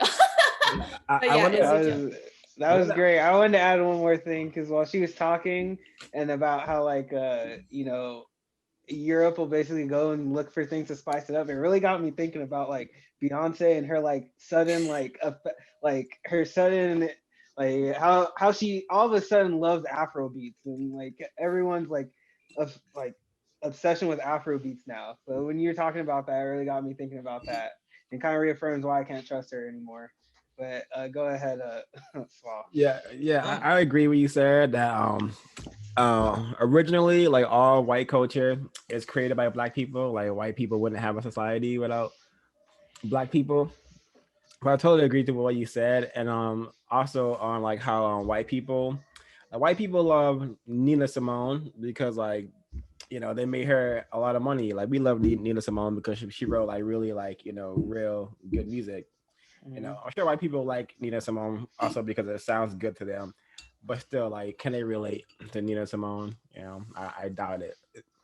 You know, Darius Healy doesn't allow a lot of them too. Yeah, so wait, let me respond to that. That also makes me think like now that it's vogue to be like do different sorts of things and be less European and break the rules, it's still to advance the very like academic conceptual part of the art. It's like, oh yeah, like this is my MFA, blah blah blah, like and from this I got inspiration from this tradition, but it's only so that you can conceptually think I'm really smart and give me the, you know what I mean? It's not like because I emotionally give a fuck about this, you know? It's just like, you know, intellectualizing so many things that are like spiritual experiences of the creator. So even it's just like endless. But like what you said, it's like people, maybe other people will like it, but they'll like it because it's like, you know, that can write like a cool blog about it or whatever, but it's not like they're actually engaging with it culturally, you know, or authentically. Yeah. Yeah, also too, while you were saying that, it made me, I kind of did start to understand like the African, you know, and how they have like helped American innovation, kind of that last question I had, because even like I've even messed with it, and just because like my friend was a rapper, like even like the kits that they have and stuff, they're all like symphony sounds, and then you know you have an African like, I guess, kind of expressing themselves and like putting it together and like what sounds good to them, which is probably why she made that statement and why I still like kind of enjoy some of those things. That's probably why, even though that shit is dead, like people still enjoy it because it is being influenced by an African or not a non-European. Yeah, but I would say it's important to like not say that it's influenced or helped, like it's parasitically like stolen. Okay, and like yeah, because it's not like the African doesn't get anything from it at the end of the day. You're right. But I wanted to say, because in response to what Sarah was saying too, about like the symphony and stuff, it reminds me of On 209. Like she says, there is a sense in which art could cease to exist, and the average European would only become aware of its demise if it were chronicled in the newspapers. And that line was so good to me because it just talks about like the complete like way that art has become like elite and like inaccessible. Like even how Trey and Swa or I know Trey and Swa like learn instruments as kids or something. Like that is so inaccessible to most kids nowadays. Like there's no art programs in schools. There's no like capacity to like learn an instrument unless you're willing to pay like $1,000 to buy your own instrument and to like upkeep it and stuff like that. And I think that when you separate these things, you make it inaccessible, and then you make it a space only for the elite to come, enjoy, and analyze and leave. And like Sarah was saying, like they just sit there and watch. They don't even contribute during, like you're supposed to be quiet the whole time and stuff. And I think I remember watching something about in New York, like Dominican people, they have this like festival competition.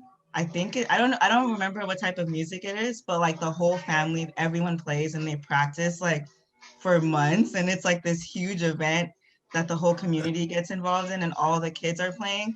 And like when you hear it from like I heard it was a radio show, so when I heard it, it just sounds like chaos, but like so fun. And like everyone is like competing, like there's different families competing with each other, and like I don't even think things like that even happen anymore really here. Like it's very rare to see people as like a community just playing. Like I even see kids now, like I'll do stuff with my daughter, her friends, and because of like social media, it's even worse where everything is about the technical. So you just see people like make some shit like in a really quick like video and it looks like amazing.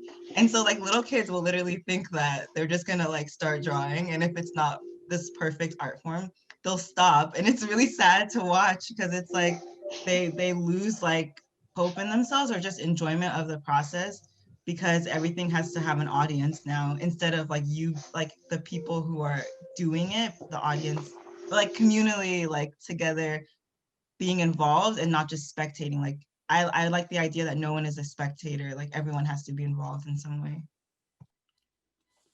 Yeah, it reminds me of watching what you said just said, Ash.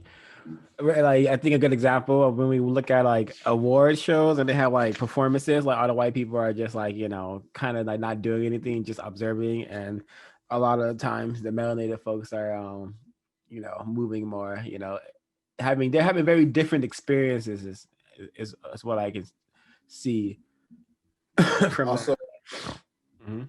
another example of that, she was in a cinema where like you see people like like million people like laughing, clapping, and like really becoming connected with the characters, and how you have the archetypes of the people like, you know, shushing and like being really quiet, and I really wanted to hear anything really like the scenes and not really connecting with the movie in the same way because just for experiment, I watched Django Unchained for like a black audience.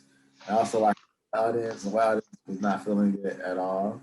And the same thing with Get Out. You know, the black people were really like connected with the black character and wanted him to escape, and the white people were like really, really not happy with what they were watching.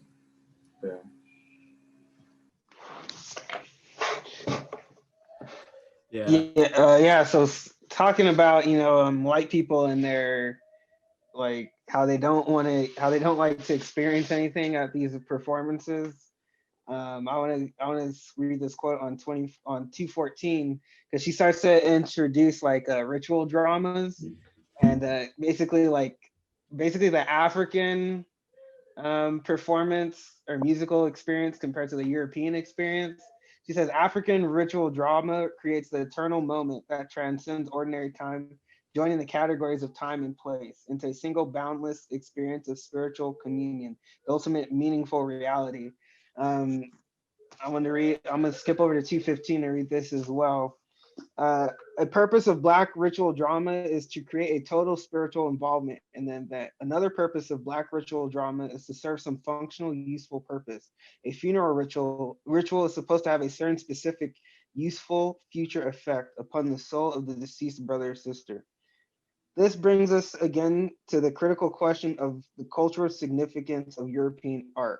European art forms have an avowed purpose. Their goal is to represent a universal, abstract, and eternal truth, European truth. They're not designed to create an immediate cultural effect, and they most definitely not inspired by a conception of oneness or communal feeling of the group. I don't want to keep going because I had a lot of stuff good on the next page, but yeah, so I just started to think about how I've always kind of enjoyed like a more like physical animated experience, and like the idea of an opera just seems like death because I don't know what seems so fun about going to something like that. I've never been to one, so maybe somebody who's been to one can speak on it. But you know, I don't. I would love like when I think of like an African ritual drama, I think of like kind of like a musical, I guess. You know, like a lot of dancing. I not so much like where it's like organized. you know, but like in what we're allowed to have, I guess, an African ritual drama would resemble like a musical. but what she's talking about, African ritual drama, I take it as a whole experience. Everybody's involved. You know, everything that's going on is as meaningful as the other thing. It doesn't only rely on the music. Doesn't only rely on the dancing. They all come together and create an experience, which I definitely do not see in European music performance or anything like that. I think the most accessible thing, if you ever have time to go to the Bay and there's no pandemic, is that at Lake Merritt, I don't know, on Sundays they have a drum circle and there'll be like 80 people there and it's incredible and like of all ages and come and go. But obviously that's not European. Yeah, but white Right? people be there. White people be also be in a drum circle, so it'd be weird. Be careful. Yeah. If nobody else wants to go, I kind of want to keep Wait, I want to going. go. I want to say something. Okay, go, Ray. Oh, it's just real quick. Okay, I'm not sure what happened before this because obviously I had a quick meeting, but as we were talking about this, I feel so at home. I've always, that's how I categorize myself because I don't listen to a lot of music. Wait, Like, your one mic of the lag for a things- bit. Can you start over, please? Yeah, can you hear me? Yeah. Okay, so I was saying like reading this chapter, I felt at home because I've always been the odd sheep, because I've never really got into like certain music like that. Like if you ask me who an artist is or even an actress, I look at you and I don't know. And I can probably know a few words, but I don't know who you're talking about. And I think it's because I never really got into the realm of like, I want to listen to this because it doesn't sound good to me. That's not like what I am interested in. So it's very interesting how like reading this, I felt at home as this feeling as like, it's okay. Because the world would tell you like, oh, if you don't know this artist, like you're not in, you don't know, you're not knowledgeable. And then if you don't like a certain music, like I remember me and Ezekiel had a conversation about music. He's like, if you don't like a certain music, yeah, I'm putting you on blast. If you don't like a certain music, you're like, you're not hip or like, you're not cool. How do you not like this? This is good. It was like some rapping. And I'm like, it's your friend. Just because it's your friend, it doesn't mean that it's good. He's like, it's good. And I'm like, no. No. So yes, after the creative part and the music and just like continue to read about beauty standards, it's definitely making me feel at home. And like I feel at peace with myself. Like I know why I am the way I am. It's like my ancestors have been telling me for so long, like, hey, you are unique, you are unique. This is like, stay true to yourself. So it's just nice to be able to feel like at home and like have a community that accepts me for not knowing who the next popular artist is or even their music.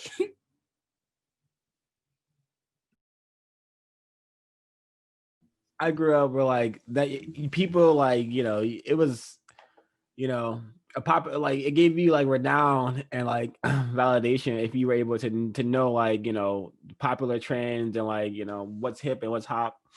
And it's very like, damaging for the brain to think like nonsense is like constructive, to think that me knowing like about, Eminem, me knowing about Tupac, their entire life, like people read autobiographies and like, I much rather know what this person was trying to teach, like what their message was, or like trying to like figure out their life. And like, it's just so interesting, like what Europeans have trained people to focus on. And yeah, so I also attest to that. And oh, Ash, did you want to comment on that? Oh, I have one thing too. So I know, I'm not sure if you heard the conversation, but I was talking to an individual and we were talking along the lines of twerking. And we had a conversation. The reason I bring this up because this person insisted that like this twerking right now is a form of like Black identity. And then it makes me think as like, this is the same concept people would think about as like the music that is being created now. It's like, oh, it's Black identity. But my question to you all, like, do you guys believe that twerking or like this different forms of dance that's being like entertainment for white people as a form of Black identity? If that makes sense. Briefly, I don't I don't think it's I don't think it could be considered part of Black identity while white supremacy is being upheld and sustained and refined so well.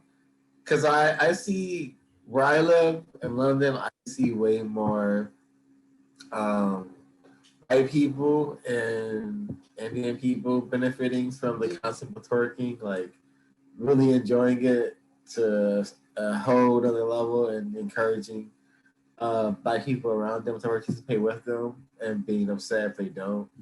So yeah, I don't think twerking is part of Black identity. I do think it's associated with Blackness, and every human being on planet Earth sees a Black woman. I think she's like a twerk machine. I do think like twerking and Black identity become synonymous. I do think like racism, white supremacy has definitely combined Black women working in the same box. You know. I'd love to comment on that. Oh, are you gonna go, Mary? You said. Yeah. I'm just waiting to be. Thank you. I was going to say, first of all, thank you for that amazing question, Rain. That's such a great question because that's something I've been observing for a while, and I feel like we as Black people, because of appropriation, any like trend that comes out that is like generalized, we're so quick to be like, no, that's our culture. We do not need to claim twerking as our culture. It's not constructive, it's not ritualistic, it's not, if anything, it's a watered down, generalized, like lazy version of rhythmic gyrating. It's like, I grew up seeing Mandingo women literally whining and like using that rhythm as a dance form, but twerking just that, like, for me it's just it's like, how do you make the rhythmic gyrating of your waist, how do you make something that's supposed to be rhythm orientated or like TikTok orientated, like Jamaican culture in a sense, and make it just accessible to everybody, twerk? And then we're so quick and ready to call it our culture and embrace it, like it should die along with the, like, I'm not saying the Dougie needs to die, but jerking, the Dougie, the this, the that, it's just another thing, if you know what I mean. It's not something that we have to like now embrace and be like, this is the best thing that's come from us. No, let's think about cultural capital and decisively say, do we keep this? This is ours. This is not ours. Like, is this for the public now? Like, let's feed it to the birds. Like, that's how that's the way we need to be thinking about it, and not get upset if a white woman wants to hold a twerking class. Why not? It's birthed from mental illness. So let it be theirs. Let's go back to the traditional forms of gyrating if you want to do that. And yeah, that's what I've got to say about that. Yeah, I think I agree with what Mary was saying, and I think like the question in and of itself is interesting, because I think you asked the question not because like it's actually interesting to know like the history of it, but it's like it's a way people use to defend twerking and to almost imply that there is like a political aspect to it. And I think people try to politicize things that they just want to do because it fits an aesthetic that they want to do. And instead of saying that like you need to like, instead of validating it by being like, oh, it's us going back to our history, just admit that this is something that I'm doing that I want to do because it looks fun, but I don't think that it's liberating our people. And I think that that's a much more honest statement than trying to like work around it. And I think everyone is trying to work around the problematic things they do in life to make it like seem like it's somehow political or somehow liberating, when really it's just like you just want to do this shit. Yeah. Like I've always wanted to twerk. Yeah. Thanks for that question, Ray. I am totally anti twerking unless that twerk session is being dedicated to any white supremacy. Even that is not that constructive. Nor have I ever seen a twerker dedicate a twerk to any white supremacy. So I think I wanted to comment on it if you were hold on. Like that cultural capital that Mary mentioned, like our cultural capital needs to be practicing deep self-respect, and that's never dancing for white people. We dance in our own private, spaces, where white people are not going to be able to capitalize or niggerize us, or further that image that we only dance, and we don't do anything like else. It's very like, so I don't think twerking is constructive. It is very destructive. That's why.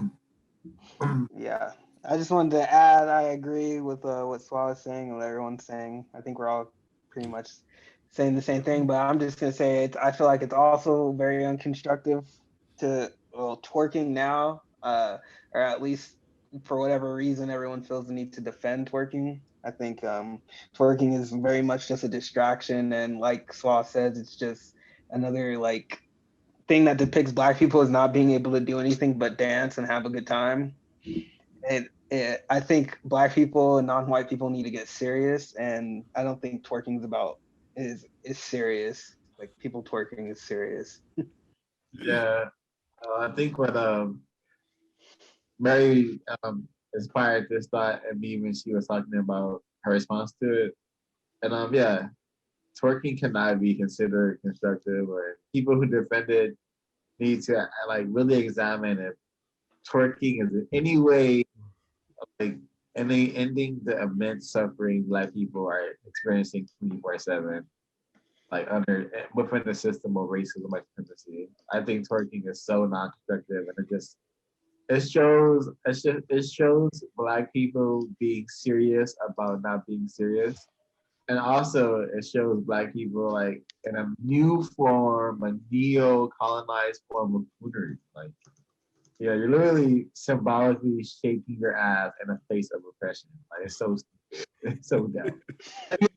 If you ask me, I'm just gonna lay off like this, and I'm decoding it symbolically. You're like shaking your ass in the face of oppression does not make oppression go away. Yeah, like I do think that twerking is like an athletic feat, though. It's pretty amazing to be honest, like. But I also don't think it's constructive. But I do like watching people twerk, so that's all I have to say. it's like just like I wouldn't sit down and like try to moonwalk on a battlefield. I shouldn't be twerking on the battlefield either. Like this is this battlefield. Like, war has been waged against us, and we have to get serious. And twerking is just is an indication that you're not that serious, especially showing people you're twerking. Like if you're working out, you want to twerk, or you want to feel good about yourself. It's a little self-care day. That could be like, private. You don't have to promote the image anymore. It needs to die, just like every other non-constructive behavior victims of racism participate in, and that needs to happen right this second. And actually, I do understand your fascination, like 100%, of course. But like, I could just like show you like what real twerking is, and then you'd probably dismember that, if you know what I mean. Like, I grew up watching like a lot of Jamaican culture, so like, I literally used to be like, how did she do that? Like, Yeah. that what rhythm is that? Like that, how do you control your waist like that? But I feel like that's completely different from twerking, though. Like the twerking that I am generalizing, like, but I'm sure you're talking about the more technical terms of the rhythmic gyrating of the waist. Yeah, like I same. I used to watch Jamaican dance party videos on YouTube and watch people whining. So yeah, I think it's just really amazing. So I'm gonna stop embarrassing myself now. Does anyone have anything for the book they would like to add to our share as we? Yeah, on 215 at the bottom, or 216. For we are told the European artist creates art for art's sake. She's able to break out of the socio-cultural limitations and definitions of the creative experience, and therefore produces art that has no other purpose than that of expressing the artist's own individual ego. This, we are told, is progress, just as Havelock regards the Greek conception of knowledge as a discovery leading to intellectual advance. So she mentioned the art for art's sake a lot during in the text. At first, I didn't really understand it, but I think Ray in her like summary when she was talking about it, like I started to understand what it meant for like art for art's sake. Like you know, African art is very expressive of the reality, whereas art for the European is just like art for art's sake. Like it has no meaning. It doesn't relate to anything or anybody. Um, yeah, so I was just trying to understand art for art's sake. If somebody would brief, I think I understand it though. Anybody got any comments? When I think of, oh, go ahead. Okay. Oh, you can go ahead, Sarah. Oh, I was just thinking, when I think of art for art's sake, I think of like religious white European art that is just like to use art as a tool for whatever other European message they're trying to send, whether it's like the church is power, blah, blah, blah, white is good, this is what Jesus looked like. But there's no like actual expression, or like it's not, even though that's kind of sad, it's like supposed to be the spiritual thing, but you know nothing about the artist, or you're not meant to think anything about the artist. It's just supposed to be about the message it's pushing on you. So that's what that made me think. But yeah, just to add on to what Sarah said, that's exactly what I was thinking of too. It's like art for art's sake is this disconnect between the artist and the viewer or the person receiving it. Whereas like, for instance, say I drew something and I use like, and I'm doing it like out of just expression, just pure, I just do it for fun.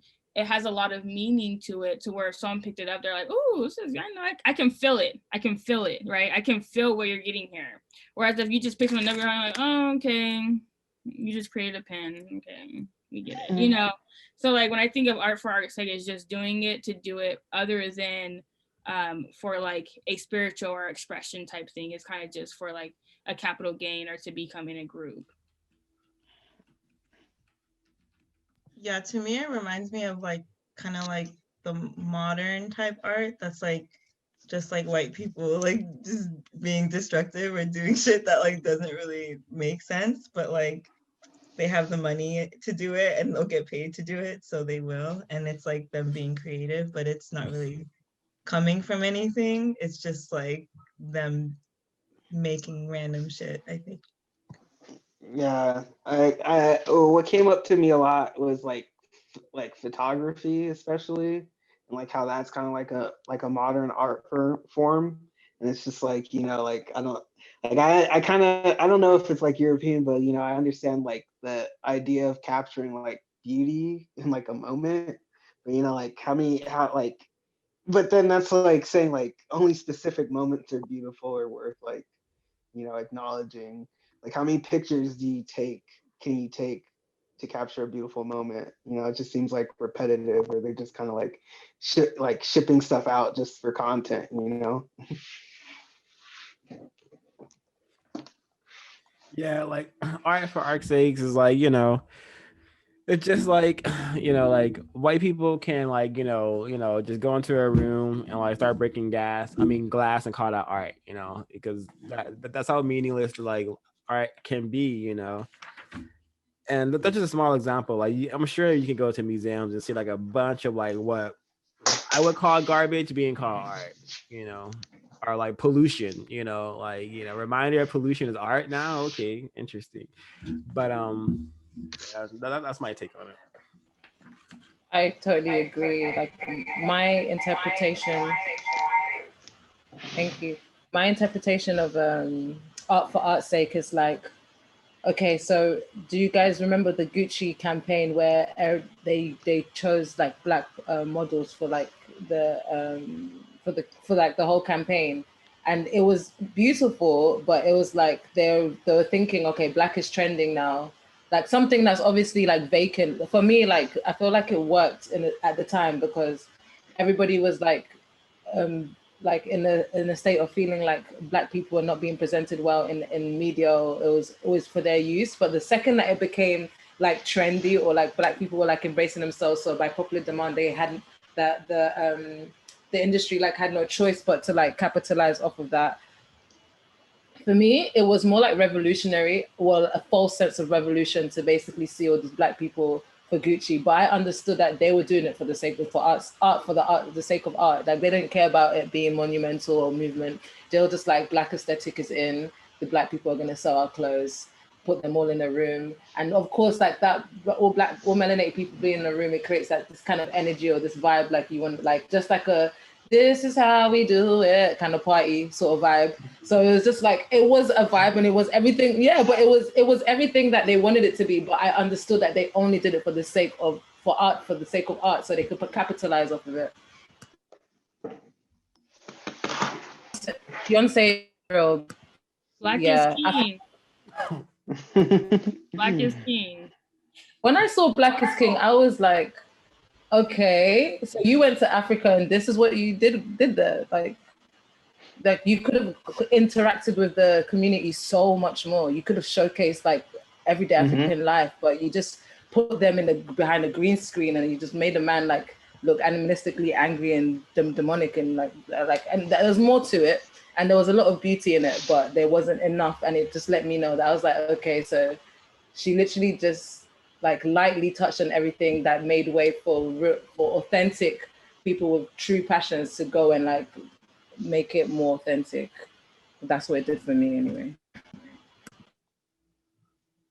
Oh yeah, I agree with what you said, Mary. I wanted to read a part. Is that fine? Or did anyone want to respond first? Okay. I didn't mean to go back, but there's a part on 209 at the bottom. It says, what Goldwater does not say is that European artists impressed with African and other non-European forms use them as a new source of energy for the validation of their own cultural chauvinism. Like the Greeks, they stole and then use what they stole to convince others of their superiority. And this reminded me of, so like Toni Morrison and Gabriel Garcia Marquez, they have Nobel Prizes for their books that they wrote. And like, they call those books like magical realism. And then like the guy, or Gabriel Garcia, his name, he wrote 100 Years of Solitude. And he said in that book, like, I don't understand why they keep calling this magical realism. Like, these are stories that my aunts told me that are actually true, like they happened, because I trust them, right? And that line reminded me of that, because like in Toni Morrison's books too, a lot of things that are like supernatural, quote unquote, happen.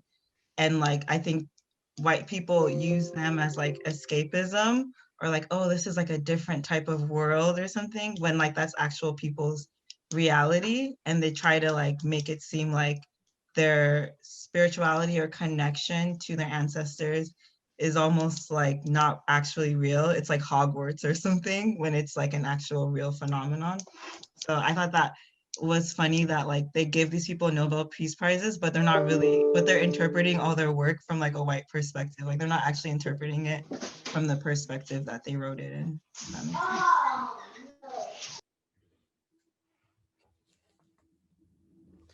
Wow. I have something. Have we talked about icons yet? Oh no, but that's like deep later on. I think there may be other stuff to cover before we get that far.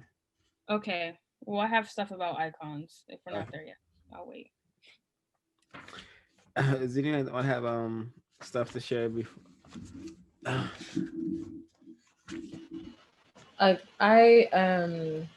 I just remembered what a thought that came to my mind when Trey was reading the part about somebody who's tapped into their ancestral knowledge can basically like pick up or express themselves in a way that would be considered embarrassing to the European Usomawazo of like artistry. You have to be technical, you must learn music, you must like, and it just made me, because I consider myself an expressionist as well. I actually call myself an expressionist rather than labeling myself to say that I write, I make film, or I do photography, I do this. I chose that word expressions because of the pressure of somebody saying, oh, if you paint, then you must go to art school and you must learn the technicality of this, and then you must learn it so and so. And I was like, no, I express myself through this because that's what the inkling that comes to me.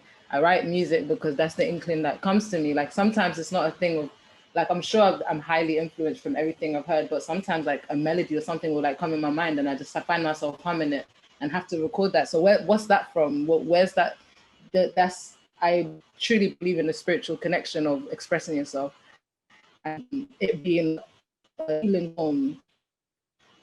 That to like I used drama therapy to like heal myself from my negative experiences at work, like recreating that and ritualizing the version of how I should have expressed myself, and that was healing for me in itself. And for me, that is a way of life. And to say that I need access to be able to speak on it, to be able to call myself it, I need a certain amount of money, not maybe money or a scholarship. If you're marked as gifted and talented, you can get like a scholarship or something in a sense, but like it just requires so many levels to be what I know I am already. And that sentence really pulled in for me, that statement about it being embarrassing to the European Utamawazo to like just embrace without any kind of technical form. I do believe that you're supposed to respect art and learn those that came before you, but I don't think you have to, like, if I wanted to like have my keyboard, I do believe that in respect I should learn the keys and so and so, but I don't have to play Bach or Beethoven to be considered a renowned kind of individual. I can create something completely fresh and new, and if one person tells me that healed them or made them feel good, then I've done my mission as an artist, especially if it's already healed myself. Yeah, on page 218, if, I think just like this really the paragraph above the sentence is also a good interpretation, but someone may have read it, and I don't really need to read it, but I am going to read this sentence because I feel like it's a lot of information packed really concisely. And she says, the Western aesthetic is, in this sense, tied to the European Otamaroho need for supremacy and European ethic. So, and whatever, this just tells me that whatever the European is doing, they need to feel superior in some way, since it's in some way. And what does ethic mean? It's just how they go about doing it. So like, yeah, we're gonna go, yes, like what we're gonna do, our ethic is like kill a lot of people, but we're gonna do it in like in a pleasing aesthetic to ourselves. We're gonna do it wearing like, wearing slacks and uniforms, wearing like pretty uniform, while systematically killing millions of people. Yeah, we're gonna like kill thousands of black men, but we're gonna do it wearing like, nice boots and slacky pants, and we're gonna be justified because we have like this law behind us, and we're like, we're heroes, and our work, we put our life on duty, our life on the line. And like, so this need for supremacy and the European ethic, I feel like it's really easy to just look anywhere in everyday life to see these things manifesting, and it's pretty despicable. Yeah, I wanted to answer that. I wanted to read this passage on T17. It says, there's no doubt that the traditional African artist has set out to carve the most powerful ancestral tool or ceremonial mask that will best capture the nature of the spirit it is to express.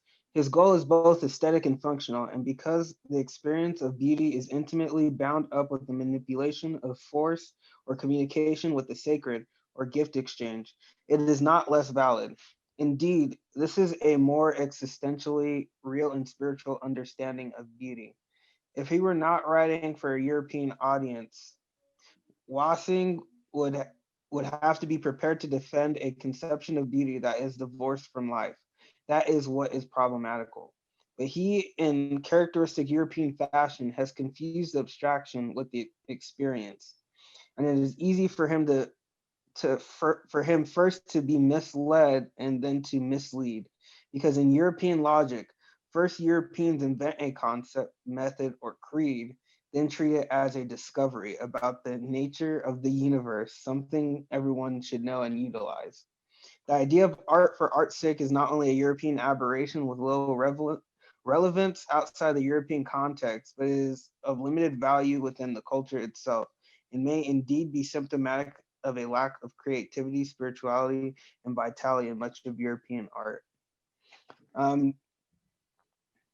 So I just, from this, I just kind of took away how this kind of really becomes like something that's concrete in society and like in culture, of how how art can be so how it can be so toxic for so many people, because European culture has created this idea that this is the way art's supposed to be and everyone's practicing it.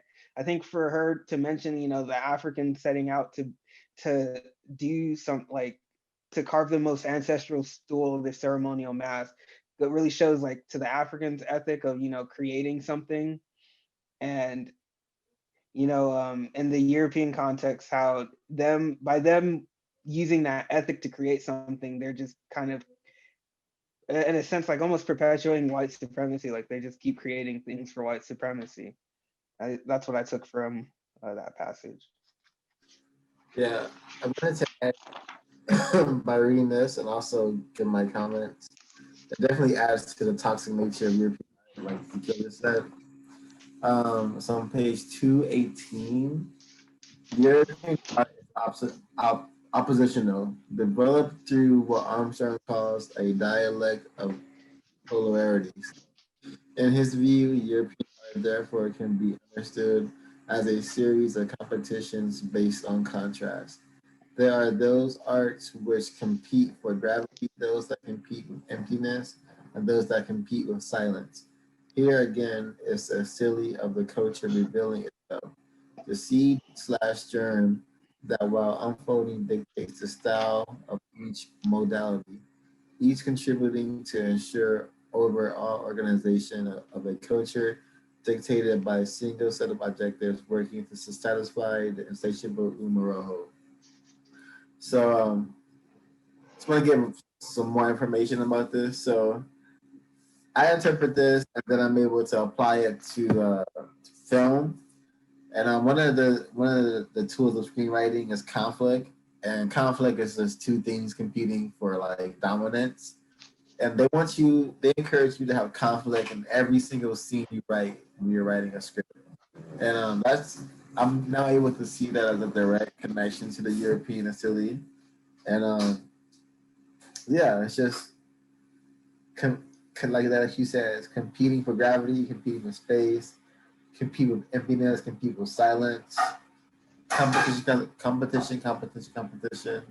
And the whole, arc of the film is, what does the character want, and when will they get it? Yeah. Yeah, I think the passage that y'all two just read is like a good example of how like art museums can even exist, because only white people have the power to like put a bunch of what I would call, like, if it's made by white people, a bunch of useless garbage in like a room, and then have white people go look at it and study it and say, ah, this one makes me feel this way. This one makes me feel this way. I wonder if I think the artist is trying to get at this. And it's just like, wow, like that in itself is like a very powerful thing to be able to do. And that's a good example of like, white power, white supremacy, because, like, the art is it's a lack of creativity, spirituality, and vitality in much of the European art. And yeah, and their best art is like the art that is imitating like black art or black people or African art or So can I non-white. respond to you Yeah, just really quick? I remember when you went to Paris and I asked if you went to the Louvre to see the Mona Lisa, and you were like, why the fuck would I go see the Mona Lisa? And I was like, oh, okay. So like you knew. But that was like what you were just saying. Yeah, it's just the I subconscious. wanted to also page 218. I think it'll be important to read this.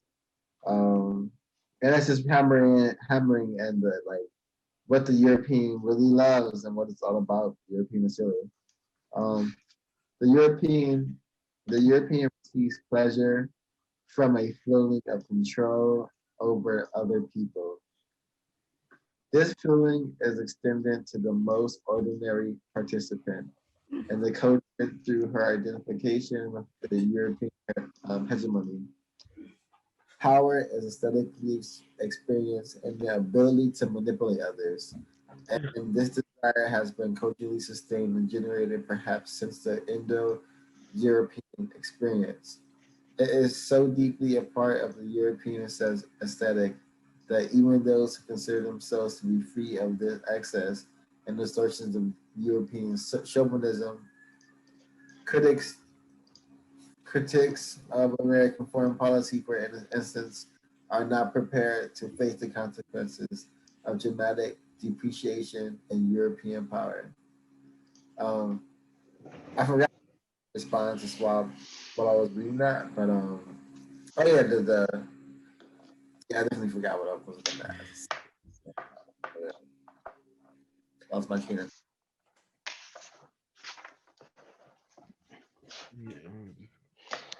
Well, are we get? Should we move on to White, Good, and Beautiful? Yeah. Yeah, you gotta been all. So I guess this is the first time she introduces whiteness. I think that was very like abstract. Before she went into this.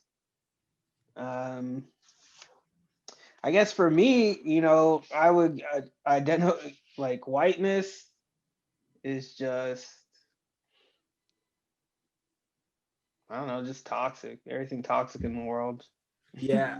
I'm gonna read this from 221. I remember what I wanted to say. Oh yeah, And go ahead. so basically, you know how you said white people are able to get other white people, and even non-whites to participate and go into like museums to look at like useless garbage that has no real contextual value. To me, that's manipulation. Like this whole society is manipulated, and Europeans love that control and that manipulation. And then the European hostility is like has mastered that mechanism of trickery, like tricking people that this is what is universally cool, universally acceptable as art. This is what you should flock to. This is the best of the best. Like they're really good at manipulation. Like all of the classical films that are like Oscar worthy and like have a bunch of awards associated, they all demonstrate the European hostility as in being really controlling and dominating people. For example, like this is at the top of my head, but like the first black woman to win a Oscar was Haiti McDaniel, and she won it for like I think she was in Going to Win, or she was the one. She was Going to Win, and she played a freaking. She played a mommy figure, so she played her existence was to support and sustain a white family, and she was happily doing that. And that's the type of stuff that gets commended. Things that like uphold the European facility. Like it shows the hierarchy, black people at the bottom, happily so, if possible, and white people at the top, and a white man getting what he wants at the end, which is a white woman, etc., etc. White supremacy, white supremacy. Yeah. On 221, um, I want to read this and the other. I think you said really interesting points. But on 221, it says it would be difficult to exaggerate the degree aesthetic to which the aesthetic Gale describes here permeates the culture. A continual pressure exerts itself upon the psyche of a non-white person living within the ubiquitous confines of the West to remold, refashion, paint, refine herself in conformity with this European aesthetic image, what a human being should be. The pressures began at birth and outlived the person, often breaking her spirit long before her physical demise. The aspect of the European aesthetic is a deadly weapon at the service of the need to dominate and destroy. So deep is the wound it inflicts that in Senegal, West African West African women, some of the most beautiful in the world, burn and disfigure their rich, smooth, melanic, ebony skin with lye in the attempt to make it white. Since the Mafa is only very recently, particularly within the African community in North America, that an alternative and more culturally visible aesthetic has been presented to non-Western, non-white peoples to emulate into value. So I don't know, I'm not too convinced that Michael Jackson had vitiligo. He may have been a victim of racism and white supremacy, and he may have tried to transcend to whiteness. I need to comment on that before you move on. Sorry, don't Yeah, lose your train of thought. yeah. But Michael Jackson Well, is hold probably on, the hold on, only hold human. on. Okay. I wasn't done with my. I wasn't done with my. Okay, go ahead. Go ahead. My comment. So yeah, I think this is a really like important part because it and this is not just like the skin bleaching. This is like putting in like blonde extensions in your hair. This is applying any non. I think that like the whole cosmetics industry is a good example of the white aesthetic.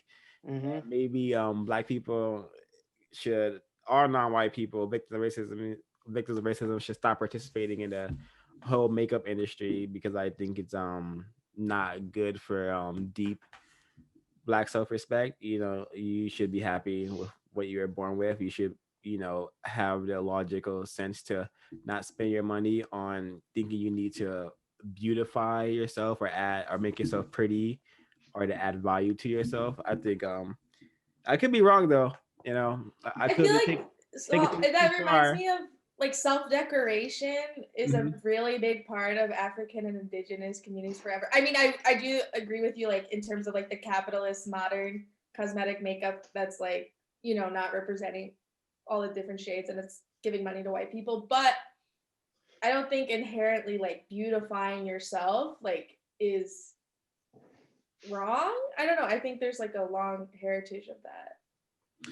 Yeah, I possibly. have a quick Wait, question. sorry. I wanted Sarah to clarify though. When you say like, are you talking about like cosmetic? Like me getting like implants, or are you only like, talking about like? I mean, like when people like get piercings or tattoos, like. Oh, okay. Right, or like sort of painting their face in a certain way. Like but I mean that I understand that's like not within the specific capitalist white supremacist context. Yeah. Thank you.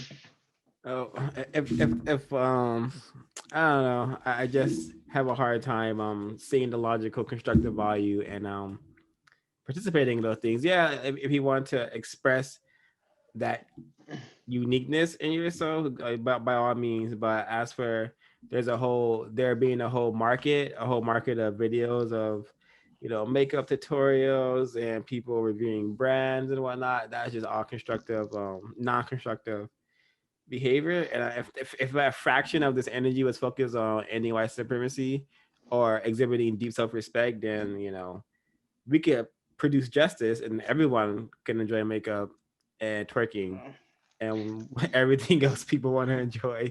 But white supremacy needs to be taken care of first. Yeah, I agree with what Swal was saying. I think makeup kind of falls under that category of like where kind of twerking is, like where it's like an expression, like it's obviously like an expression, for Black people, but in the context of white supremacy, we shouldn't be like giving up so much money to an industry when Black people are already broke, non-white people are broke all over the world. So I think there are a lot of industries that are just basically created to just based off people's insecurities. Like Europeans created industries to feed on non-white people's insecurities, but they also feed on the insecurities of the European because the European is just an insecure being in general. There was one that part that Swal read. I think most of that is kind of occurring because of the passages that Swal read. I most vividly think of like the skin bleaching, the extensions, and all that. I think that has a lot to do with the colonialism and going on in Africa, and just basically how those people view themselves, and they are also subscribing to like that idea of beauty or that aesthetic of European beauty, because she also says later in the chapter she starts talking about the city, and like Africans, they dream of going to the city. They dream of going abroad. So I think if you subscribe to something like that, then you definitely subscribe to the idea that where you're living is an ideal or the best place where you want to be, which also goes into self-hate. Yeah. Yeah. Yeah, but that last part, last bit, since the Ma'afa, it is only very recently, particularly that part, I didn't really understand that. So if anybody comments on it and wants to explain it a little bit. Yeah, the Mafa is the African Holocaust, So it's just the total destruction and genocide of Black people throughout the globe that's still happening. So that's just one of the names for it. I see. Oh, okay, that makes sense. If everyone was done, I have something I wanted to read on page 219. Yeah, go for it. All right, so the whiteness of the European aesthetic be consciously ignored by the European intellectual, but nevertheless it permeates the culture and reaches her as well. Jesus, the symbol of perfection for the European Christian, is reinterpreted as white and often with blonde hair. And similarly, every symbol of purity is white. All innocence is blonde, hence the expression fair-haired boy. Even the ideal but unattainable sex object is blonde. In simplistic depictions, villains are dark-haired, mustache unshaven, and wear black. And of course, the other physical attributes associated with the Caucasian race are part of the European aesthetic. These images are all visible on any Saturday morning cartoon feast offered by American television. So, just note, this right here really allows me to see how whiteness, like she said, permeates European culture. And it's true, like, whenever you hear lightness or like anything that's associated with bright colors, white colors is always associated with good and purity. Um, there's so many like negative connotations associated with black, and this this European culture has done a great job in making white synonymous with all things pure and goodness, and making blonde literally seem as if it's like gold, like it has value, and also depicting black, which is like essentially melanin, as being devalued when it actually is the most viable source, and it's what everyone's like sending to be, especially like white Europeans. They want melanin, they go sun tanning, they do things, they get injections, they get surgeries to make themselves appear to be more like the like black body archetype. But yeah, like whiteness being pushed continuously as being good.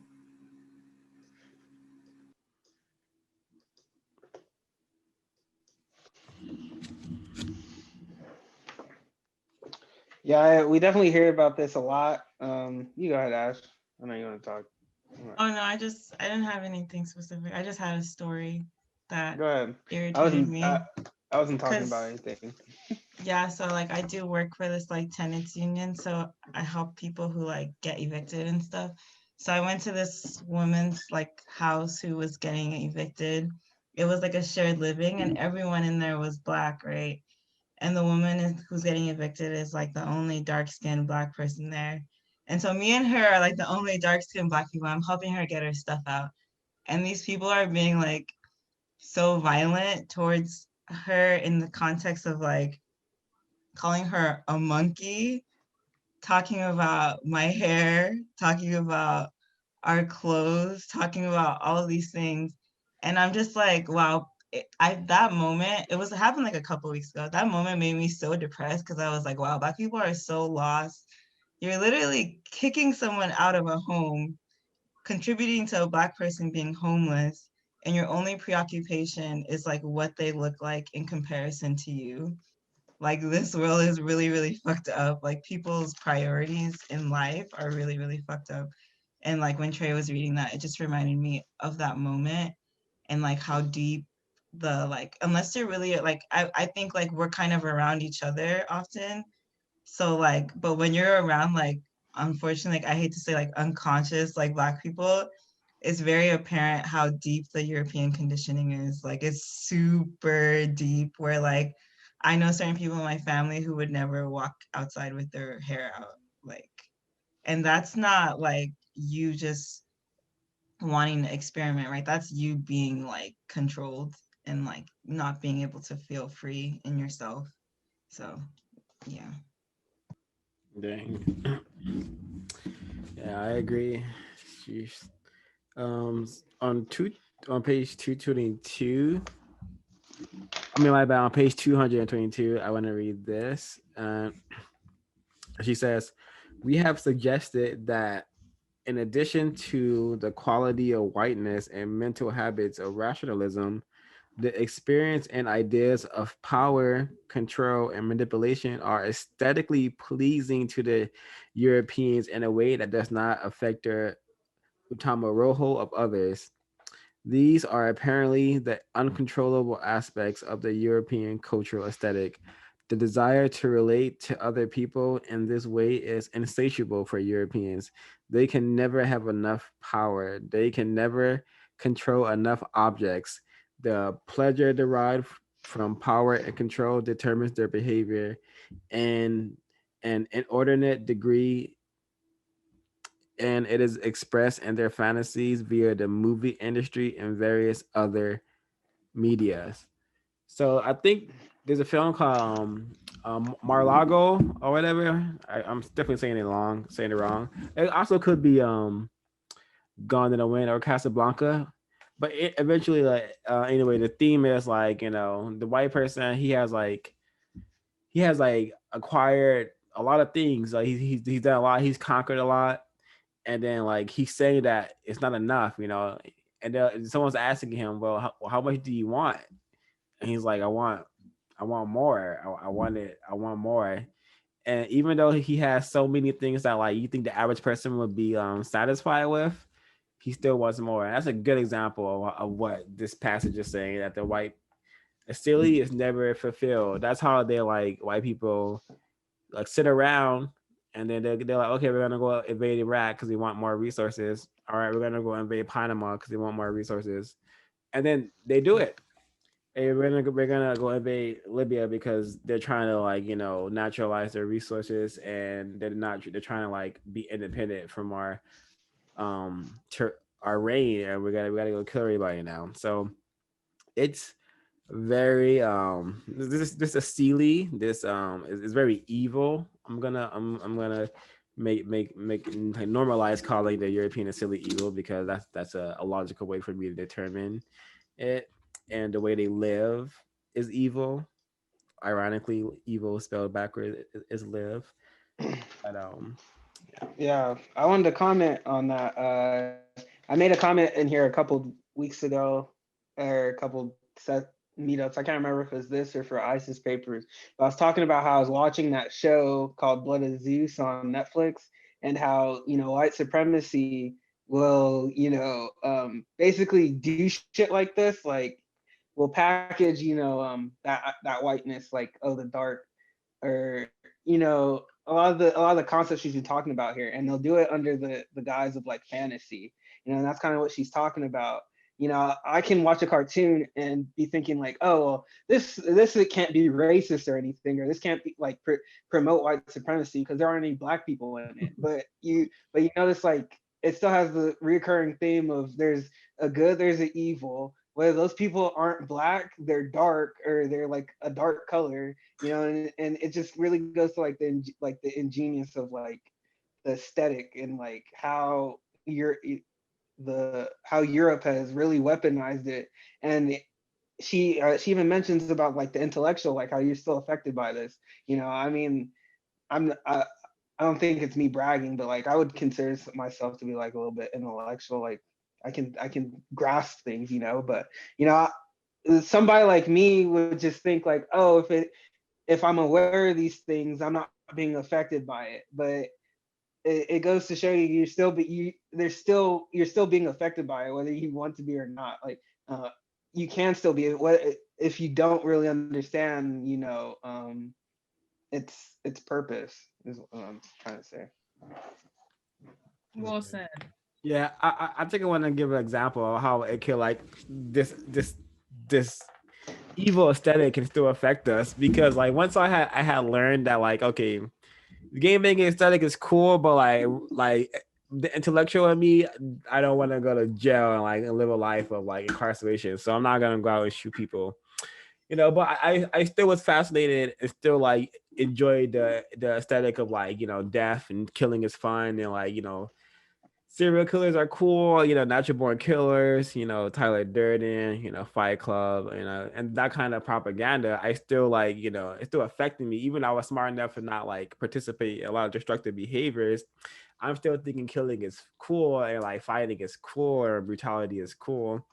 So it definitely fucks up the non-white mind, because it makes us want to be monsters. It encourages us to be monsters, because I'm thinking like it's cool to go around and like brutalize people and be brutalized by people, when it's quite the contrary. Yeah.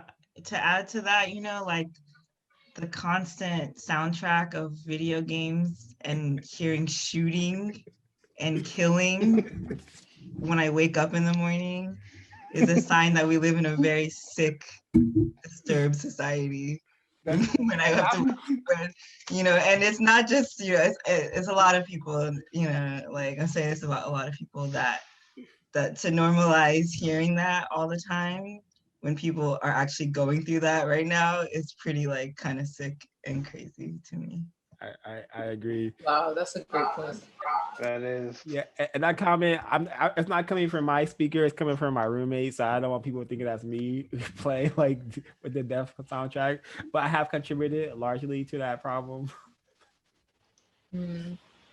Yeah, growing up, my grandma, like, as playing games in the house, if we went like pew pew, like, she used to be like, no gun noises in the house, and I used to be like, what kind of childhood is this? I can't even express myself, like, sort of thing. But like growing up slowly, I came to understand she doesn't want us replicating a behavior that's killing us, especially at the time, like when my mother was like stuck in Sierra Leone during the Civil War.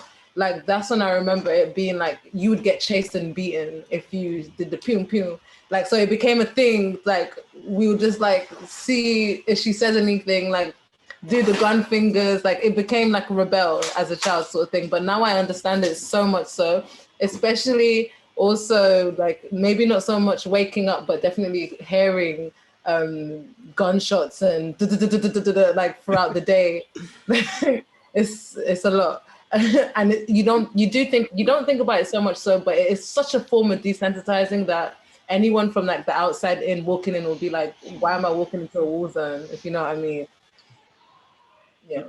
And like reading this, I had like another alarming like reality. Like I thought that, wow, if they remake Grand Theft Auto San Andreas, that would be another huge blow to the black race, because that game is just black people killing black people, selling drugs to each other, and literally like dancing in clubs. And I just really hope they don't remake that game, because I don't want people to like re-experience and glorifying that kind of life anymore. But I fear that it may happen, but I hope not. But this is. I agree. That game is probably one of the most destructive art forms ever. Or not destructive art forms, but destructive games ever created for like the black race. I'll buy it though. Like, Yeah, you guys talking about this made me remember something. Ash talking about the gun sounds, and like people are actually like living through that, and that's horrible. It got me thinking about soccer, how they have this thing. It's popular in England, so Mary might know what I'm talking about. Like, they wear the little poppies, the little red things on their jerseys, and it's supposed to be for like veterans or like a memorial type thing. There was a big thing going on about it, and like because there's players who don't want to wear that kind of stuff, because for them that's like a very traumatic experience, right? Like England going into their country and destroying it, that can be very traumatic for them. And I think it perfectly brings us to like the universal aesthetic, like to think that like something like that resonates with people universally, or that like everybody can understand that universally. I want to read this section on 223. It says, Asante warns African poets and writers, universal is another of those words that has been used to hold the enemy in our brains. The Afrocentric base is classified as narrow or parochial, while the Eurocentric base is considered universal. This concept of universalism is an ideological statement of such wide and devastating political, cultural ramifications that it warrants continual discussion in the process of delineating the critical expressions of European cultural imperialism. It is a theme found in every aspect of European nationalism. It is cultural commitment disguised. So she talks about European nationalism, European cultural imperialism again.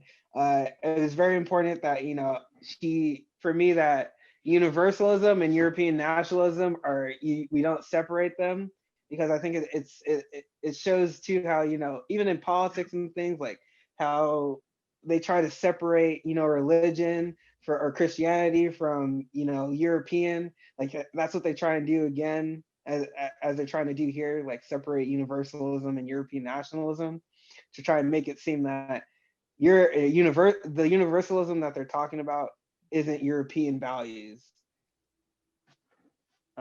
Yeah, so. Yeah, I'd love to comment on that before, if you're gonna read. Yeah, very important to understand that this universal nonsense is only like white people trying to blanket everything and then control it. Yeah, Mary, you're gonna say? Yeah, I was gonna say thank you, Ezekiel, for bringing that up. Like I think it was the 11th of November. Like I just like woke up in the morning. I was just like getting ready for my day. But was just sitting down, like settling for the morning, and the first thought that came into my head was, remember the 11th of November. And I was just like, and I just said it out loud, and I just looked at Trey, and I was like, why am I thinking that? And he was like, oh, isn't it the 5th for like Guy Fawkes? But then like later on, I literally went online on Instagram. What did I see? A poppy, and I was like, that's what I'm supposed to remember, because like my programming, primary school, 11 o'clock, everybody had to do a minute silence or 2 minute silence. Everybody had to wear the poppy. If you don't wear the poppy, it's like it's just like you don't have respect, or you're not National civilized. Pride, yeah, national pride. It was almost like growing up, I just thought I should know about this, so like I just blamed it on the fact that my grandma's not from here, so she didn't care or know about these things. So I went to school and was the only one that didn't have the red poppy, like, and would want one, and then they'll give it to you in school. We actually made one.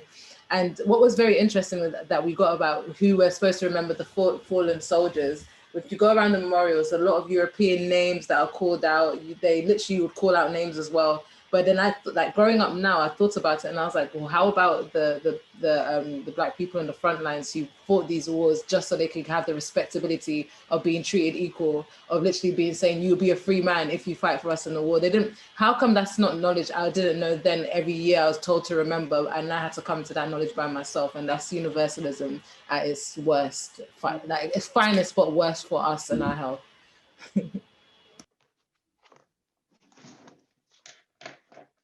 Agreed. Yeah. If anybody doesn't have anything to say, I'll go on to read. Keep reading on 223. Universalism has also been projected as a criterion of worth in art to effectively force non-European artists to reject their own wellsprings of cultural creativity.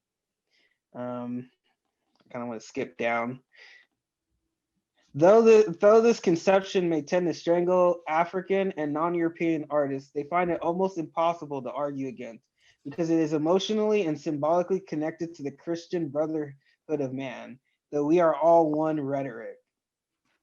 In the moralistic climate of the European rhetorical ethic, the rejection of this proposition is made to appear evil, and yet the proposition is itself a most unnatural and therefore immoral one. It is quite moral to hate one's enemies. Much the same thing is accomplished with the European proposition of the universal normative in the aesthetic experience. Universality as a normative goal becomes difficult to reject intellectually, given the presuppositions of European thought.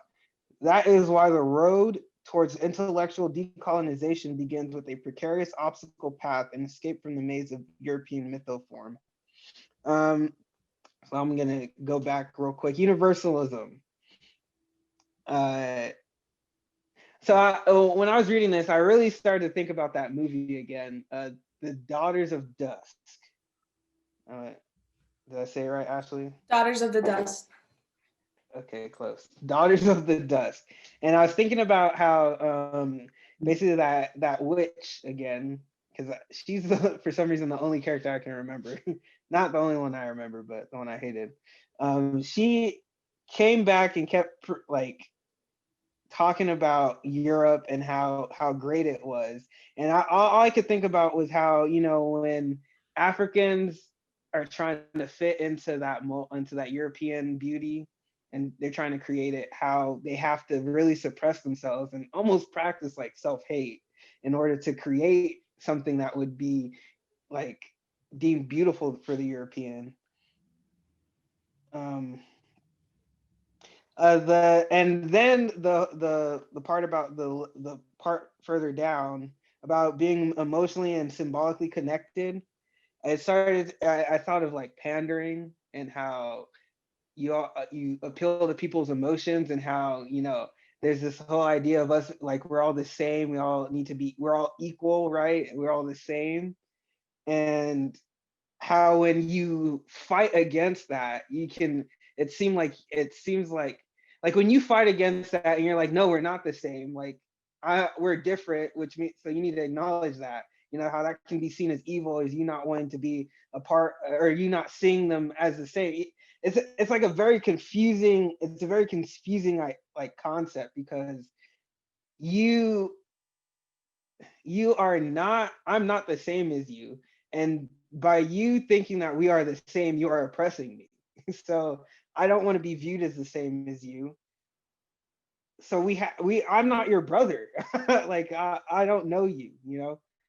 That I hope someone kind of understands what I'm trying to get at, you know.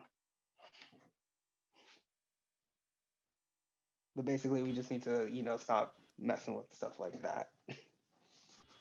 I completely understand. I feel like, can you hear me? Yeah, I hear you. I can't tell because I can't hear the echo for once. I don't know. Sorry. But I completely understand. I feel like when we're watching movies and it's like an all-white cast, I feel like for a very long time growing up, we were just supposed to see it as a standard, like that's it. And like you can have all these storylines, and if the black person comes in, like to put, like you just see a black hand giving you a drink or some form of servitude, then that's their place in a sense. Like, but it was universal to watch like white stories, and even when you're going through all kinds and it's like so far removed from you, but you find a way to connect to it, like on EastEnders, like a soap opera in a sense. I'm not elaborating. I'm not. There's a better way that I can articulate this, but that's what it made me think of, how the universalism of lots of media, and it's supposed to represent everybody until it doesn't, basically.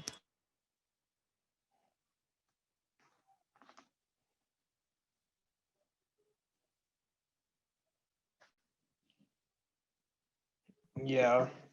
I still would like to, you know, like explain that brotherhood thing like a little bit better. It's just like I see it like being very common. Like even that example Ash gave a couple of weeks ago about like that woman trying to like justify, you know, us like basically like giving me things because we both practice Christianity, and you know that's not like that's not for you. So you shouldn't be using that to justify, you know, white people trying to treat you equally. And that's how I felt when I was reading the brotherhood thing. Like in the moralistic climate of the European rhetorical ethic, the rejection of this proposition is made to appear evil, and yet the proposition is itself a most unnatural and therefore a moral one. So yeah, I just felt that I just am constantly seeing these images of people like wanting black people and white people to unite and to like become a brother, to become like a family. And I think time and time again in these texts, it keeps showing us like that's not possible, and we shouldn't be striving for things like that, because things like that ultimately bring our demise. So universalism doesn't exist. we will never be able to understand each other on the Europeans universal, and the Europeans universalism. Yeah, I think one of the reasons why that's the truth is because European universalism is literally, when decoded for what it really means that it is the norm that I am superior to you. You should understand that you are the other, and I am like the norm, therefore superior. The European facility is always looking for that power of control and domination.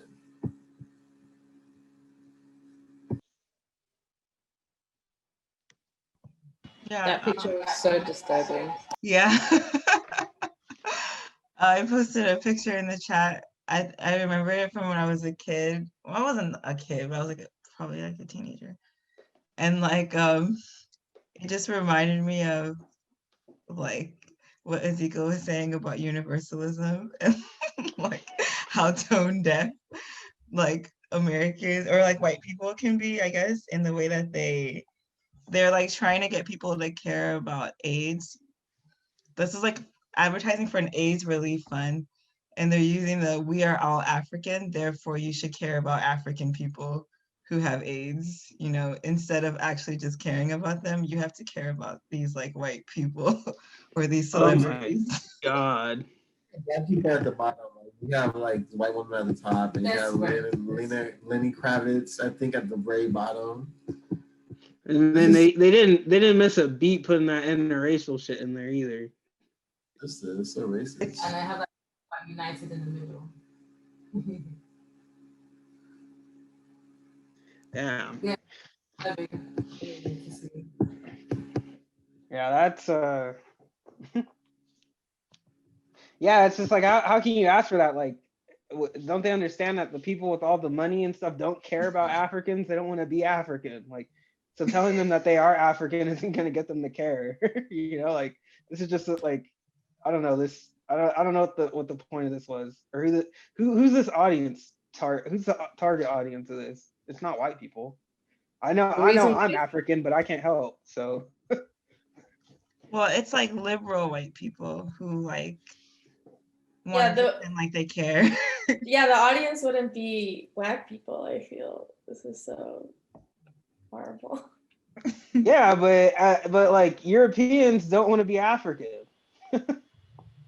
So yeah, I was just gonna say the reason why it's disturbing for me is because like you would never see like look how much diversity is in like America and in the UK over here in terms of over the years generation after Africa diaspora being over, you never see like a variety of people saying we are all European or we are all British or we are all American. But this is the first thing that you want to make a claim to, the place that you pillage and rape and give false sense to say HIV and then go and get money from it and cause something. You basically create the problem and cause something in that environment.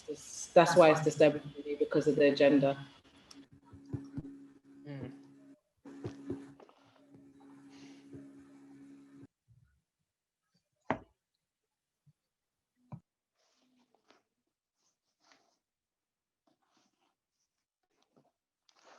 I'm gonna read this part real quick on 224. I feel like it might relate to this. It says the European intellectual is so well conditioned and has so successfully conditioned others that what Gentile says here has the sound of goodness itself. The question is, what does it mean? What effect does it have on the artist and her art? Gentile might be, as so many European philosophers have been, unaware of the intercultural implications of his statement. But what does not make it any less harmful? To the contrary, it becomes more effective and more debilitating. I should say debilitating, because the reader and artist make the mistake of being influenced by what they suppose Gentiles' intention to be. They are misled by his apparent false consciousness. Politically, of course, and for our purposes, his intention is irrelevant. So maybe that last little part, I think maybe the artist, like, her intentions are irrelevant here. This is maybe a false consciousness that she's trying to project, that, you know, everybody feels this way, or everybody thinks about Africa. I don't even think you can get this many people from European civilization to say a positive thing about Africa. How many people? There's 15 people on here. I don't even think 6 of them would say something positive about Africa. Yeah. So, yeah, go ahead. Well, they've all probably vacationed there in like secluded white areas of Africa. Well, I want to decode this, and I think about the book Addicted to White, and I've been doing a very bad job of reading a thought of the day. I'll get back to that. Sorry, everyone. But think about the book Addicted to White, Addicted to Our Oppressors. This is very dangerous because, you know, some Black people who like are trying to ascend to whitey, who like love white validation, who need white validation because they're not aware of racism, what it is and how it works.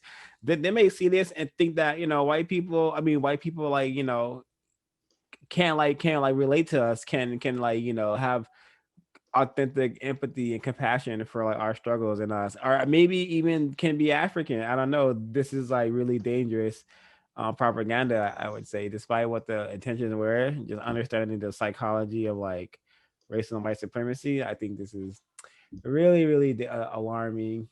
And but thanks for like, what does it mean to be African too? Like, to have paint on your face? Like, yeah, what? like, exactly. Like, yeah, like, you know, like, yeah. So Then, definitely like, adding it to the thumbnail. Ash, thanks for sharing this. are they even like real tribal markings, or are they just like little scribbles that they, just came up with? Yeah, wow, it's just they probably Googled a picture and was like, oh, let's just paint these on some people. Every time I see shit like this, I just start thinking about that whole campaign of the celebrities going, I'm sorry, or I need to do more, I'm sorry. I'm just like, like, that's just every time what I think of every time I start seeing like these photos and these like media, that kind of media.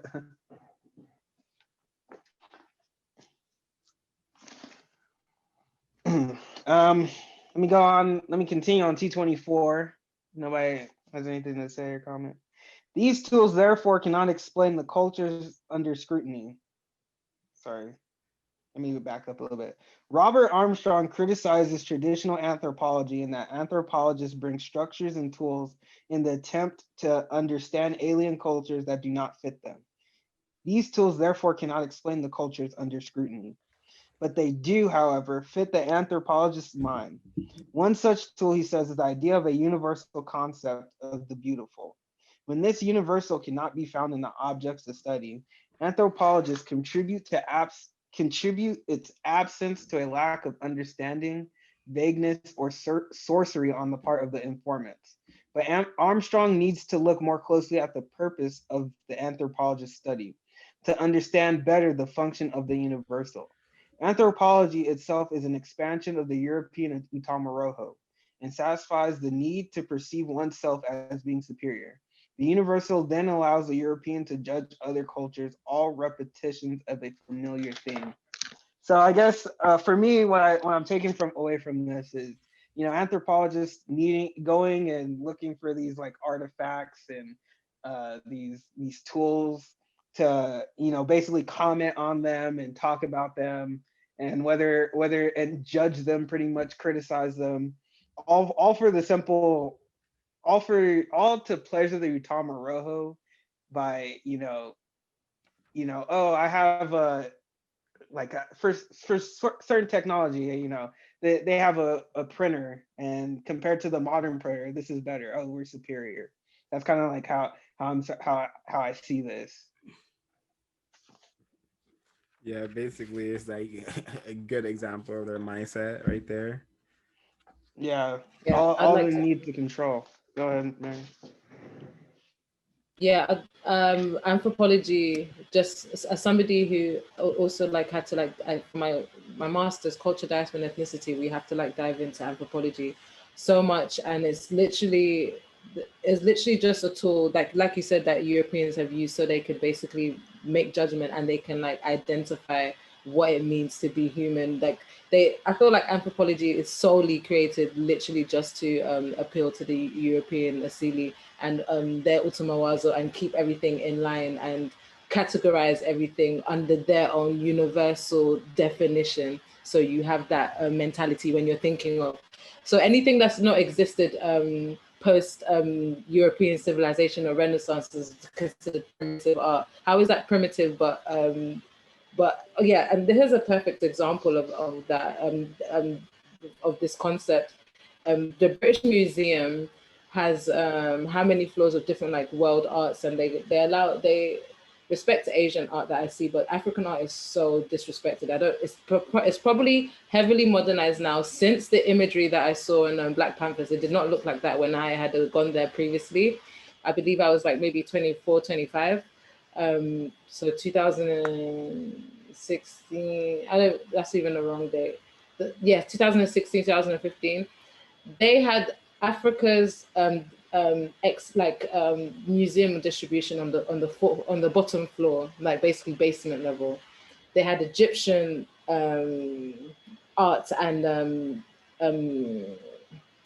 just the Egyptian floor of stolen artifacts from their adventurous explorations on the top floor. Like, so separating Africa and Egypt by basement to the fourth floor, like, and that is enough of to showcase the European Assyrian mentality and what they had for the African distribution. Maybe they just wasn't in connect with good African like art connection, but they had like they had a dolly of a made in China, like with the hair all pulled out, like a baby Annabelle doll, and they had painted it and it was on a stick.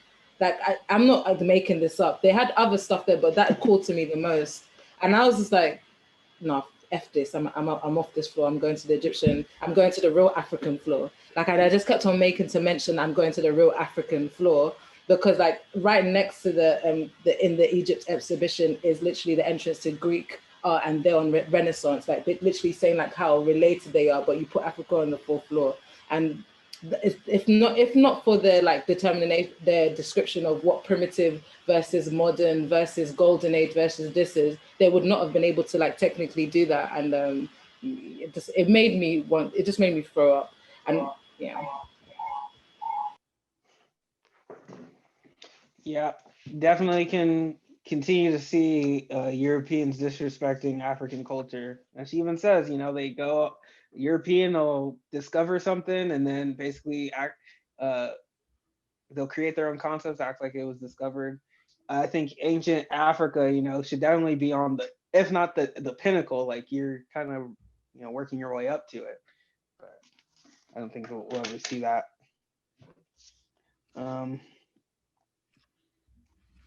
We're also gonna have to head out, you guys. Oh, no worries. Thank you for letting me absorb for this session. I'm gonna catch up with the reading so I can, you know, be more into it. But yeah, I'll see you next week. Jana, so good to see you. Thank you. You too. Bye bye. It's good seeing you, Shayna. Bye. See you next Friday. Have a good weekend. You too. Take care. Have an amazing weekend. Keep practicing sovereignty. You're on your way. I will. Okay, 225. I'm gonna keep on going then. One must not get lost in the emotional. I love how Ezekiel's the narrator. Thank you. You're welcome. One must not get lost in the emotional quality of particular semantics. What matters is the use of a conception, what it does, how it helps, what compromises its concrete implications. From an African-centered perspective, we ask, is it good for African people? That's important. I'll say it again. From an African-centered perspective, we ask, is it good for African people? Or is it merely an abstraction used to endorse a particular value or viewpoint? The problem is always that the nature of the universal must be defined and delineated, and it is always the European who is designated to this task. So, I think she's asking a good question, and what I think is what's crippling the Black community all over the world globally is not asking enough questions, not asking good questions. Is this good for me? And is this meant for me? Because, like she says, it's something completely, totally different, trying to sway you and change the way that you view things. And I think it's also very important that she pointed out that the European is the one who always gets to decide what's important for you to know and what's important for you not to know. I think that's what she's saying. I did like that quote by Joseph Okpaku. I don't know if I should. I don't know if I want to read it or not. Anybody, any comments or anything? Yeah, we're gonna tap into like the whole like African mindset and how it's eroded with all these like Ray mentioned earlier, like icons. But Mm-hmm. yeah, like that's a question Black people need to be asking themselves, like about everything. And like, is this constructive for me? Is this good for me? Like, how like TBH like feature and Lil Uzi Vert dropped a new album, like, and I haven't listened to it. Am I gonna listen to it? Possibly, but like, I'm not in a rush to like I normally would be, like, and I'm surprised that I'm even use it to work out today, because I'm just aware. I know what it's gonna be. I know it's gonna be unconstructive genocidal music. I'm aware of Yeah. that because that's the aesthetic, the Black aesthetic, and the white supremacy culture. But Yeah, I wanted Yeah. to agree with what Ezekiel said. Like, Black people don't even ask that about their own politicians. Like, are Mhm. these people good for Black people? Like, if you ask that question, Black people say they're not meant to be for Black people. They're meant to be for everyone. It's like, what? That's not what Indian people are saying. That's not what Korean people are saying. Why are you saying that? And I think Black people really need to, like Mary was saying, she had the little phrase in her head. We need to like really let go of all of the iconography of like America, the forefathers of Britain, and get rid of them. Like, you're like, it's the child that you don't want, like you grew up with it or whatever, but you need to let that go. Because I hear a lot of people still, even when they're so-called, like, they're still trying to be like, they're conscious in an extent, but they're still repeating like, oh, like this great country shouldn't have like, racism. And it's like, this country is racism, right? And so like, you need to dispel all of the mythology that you believed in America and in Britain, because they're not real, and you're perpetuating the European asili by doing it.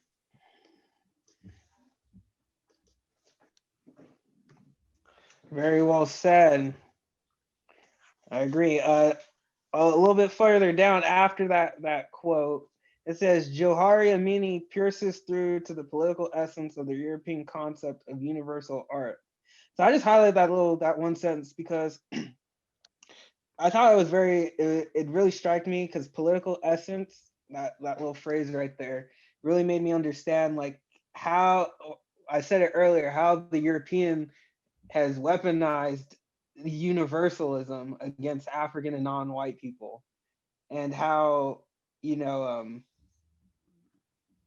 by them weaponizing it, they can use it in politics, they can use it in all areas of people activity, right, against non-white people.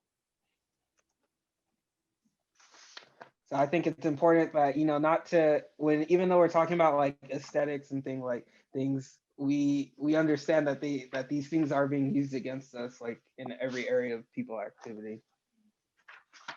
I hope I said that correctly. Yeah, I agree. Like, especially like when, I don't know, I'm still thinking about the election and Black people with respect to the election, and like thinking that, well, Joe Biden is good for all people, so we had to bite the bullet. And it's like, why don't you start thinking about if he's just good for you and your people? Because Yep. other people are not looking out for you the way that you think. And it's really important that Black people stop trying to be the sacrificial lamb for everyone, because Yeah. nobody is fucking with you like you're fucking with them. Yeah. Really foolish say black people do not have any friends. Yeah, it reminds me of my sister. I was telling her, like, I was cooking, right? And I only use bottled water to cook. Ever since Flint happened, I only use bottled water to cook. And she's like, why don't you use the water from the tap? And I'm like, because it's poisonous. And she said, but why would they do that? And like talking about the government. And I'm like, that's because they don't care. Like they don't care about you. I'm just being very honest with her. And I think it's important, that just because we're talking about aesthetics, it's not necessarily only like art and, what you're seeing. It's also what you're hearing too, and how media is being portrayed. On 226, let me see if this is even worth mentioning. 226. At the bottom, it says universalism is a European myth used to oppress non-European artists. If there is something in an artistic creation that appeals aesthetically to people and cultures other than that which produced the artist, all well and good. But that is not a criterion of its value, nor should it be a concern of the artist. It is non-essential and peripheral. The political uses of universalistic rhetoric are exposed by African-centered analysis. So I think Ray said it earlier about how when she does her art, it's more about feeling and feeling good. I like how she talks about, like, and we should, as Africans, we shouldn't be valuing our art or putting in any kind of criteria. None of that should concern us. It's all about expressing it. And I think when you concern yourself with things like that, it can become very oppressive.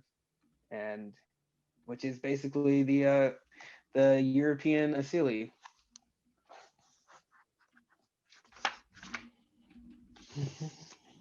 Yeah, that's really interesting too, because I was thinking about Black Panther, and like Wakanda is kind of like a white place when you really think about it. Like it's like so like the Yurugu.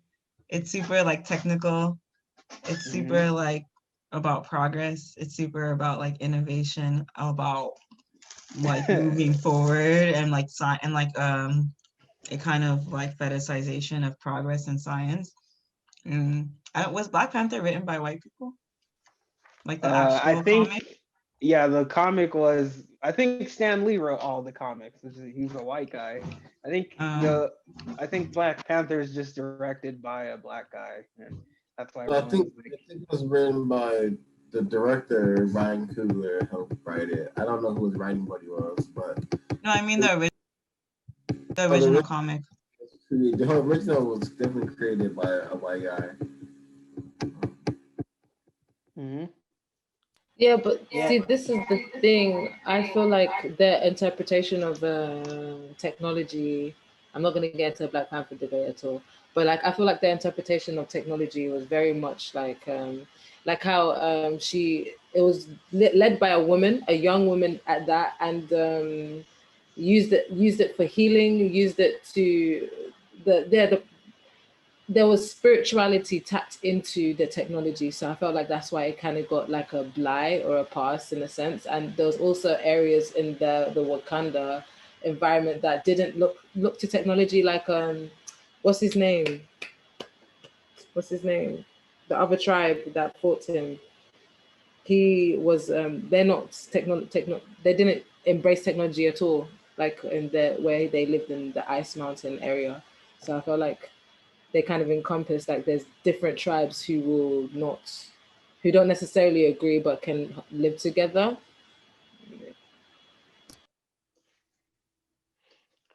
Yeah, after what Ashley said, very good point, Mary. It got me thinking, like, it's just like Europe and Africa, just very like techno. I see the point you're making about it being spiritual, but like the idea that like technology and progress, and that like they said it was one of the most advanced civilizations, is like futuristic Europe is like the white man's concept or idea of like what the future is supposed to look like. I mean, I thought that was I think that's also very good, segue into the next part, because this is where she talks about the city life. I don't want to skip too far ahead, but I feel like that was the Wakanda is, let me see, on page 233, it says the reason the city is the valued mode of social organization in European ideology is not only because of its supposed efficiency for the technical order. In the European or urbanized setting, the mechanized and visual media have the greatest access to the human mind/soul. The city is media. The myth of sophistication is that in the city, one becomes a free thinker, liberated from the control of small town morality. In point of fact, there is no corner of the city that allows us the privacy of our own thoughts. By shaping human experience, the city system shapes people. That is its value. The plethora of media creates our environment and therefore in a very real sense creates us. The icons of the state order, the national order of a European dominated world order, the icons of European tradition, of Caucasian Indo-European racial memory and pride, the icons of European expansionism and imperialism. These icons are constantly invading the subconscious and conscious of those who live in the metropole. Our visual and auditory images are continuously mediated through the accoutrements of city life. The city is media filled, it is made of media. What better way to control sentiments, commitments that become behavior patterns and goals than by affecting consciousness and effective responses? So just because we brought up Wakanda and the way it is, I guess we could talk about like the city and the icons. I didn't want to skip ahead so far. But I thought that was a very, very good like observation, because I definitely see this running rampant in Africa, running rampant in America, like in everybody's ideas of wanting to be in the city, wanting to get there, it being like the highest, like the best way to live. Like that's the ideal way of living is the city life, and and when you think about the kind of people who want to go there, and especially like in LA, like we have quote unquote a lot of content creators like moving to LA, and it's like none of your ideas are even original, or like like you're being influenced by everything constantly, and so you're just making the same things over and over again. Yeah, this part was really eye-opening. I'm like, wow, they really have gotten us good, because I understood like the control mechanism of like making us live in the cities, because we have to rely on them for like the groceries and like the food and stuff. But as for like the constant surveillance and like us always having to see advertisement, and that also reinforces white supremacy, or us like being told to buy, or like seeing like all their all like the racist stuff that they put in their advertisement that we could decode. And I was like, wow, yeah, getting out of the silly, which is what I've been like wanting to do for a long time. I know why now, because it's never been good. It's never been good for me, man. And like every Black person like never wants to leave like the hood, or never wants to leave the city, or never wants to leave LA. And it's because it's all they know. But if they know like what this place is doing to them and what it's designed for, it's just like really bad. But then I think like that the areas I would move to, but those are also like in the same way, but at least it's more like natural desert, which is not that appealing to me, but it's better. It's better than I am now. TBH. Yeah, that whole part was my favorite part to read, because it was just like she just wrote it out so perfectly, the way that we're constantly conditioned in cities.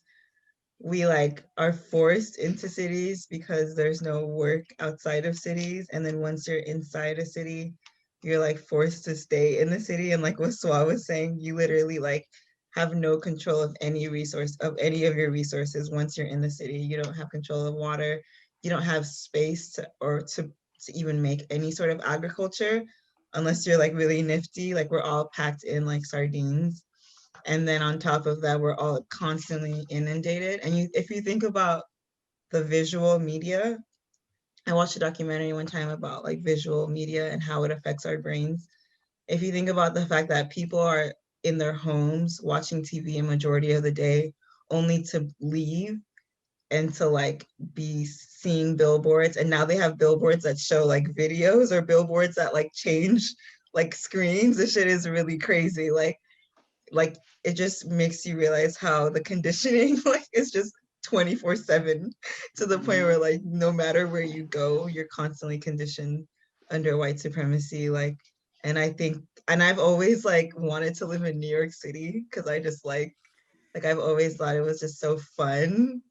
But like when you're actually there, like I still do kind of want to live there, but when you're there and you're constantly like, another thing about cities that I've always noticed is it increases your just like lack of empathy for other people, because you literally walk past like hundreds of people a day that you don't speak to, you don't interact with at all, and they literally become like background like, and they're not like a part of your community. And it's, I always wonder like, how do you even build community in a city?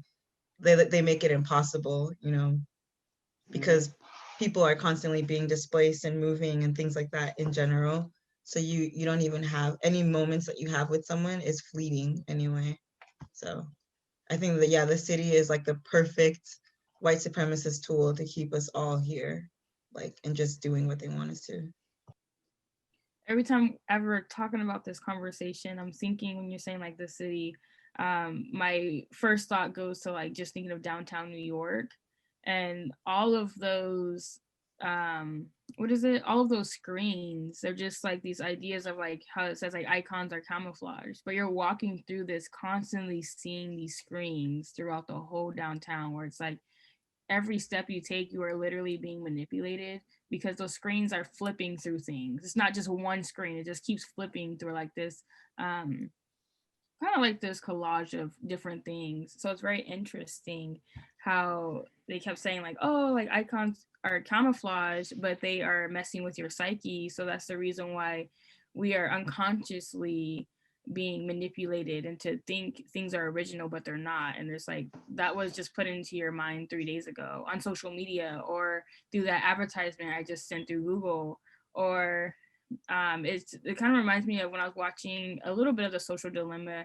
They're talking about the slot machine effect, of how like that's how they keep luring people in to social media and to like stimulation, things like that, because we are all eager or like wanting to grasp the stimulation or grasp like something more than just like sitting in a room by yourself. It's like I need something to make me feel a certain way. So then it's just like that feeling becomes something much deeper, because then it starts to infiltrate into your life, and then you start to believe certain things. So it's very interesting how like this part is unfolding.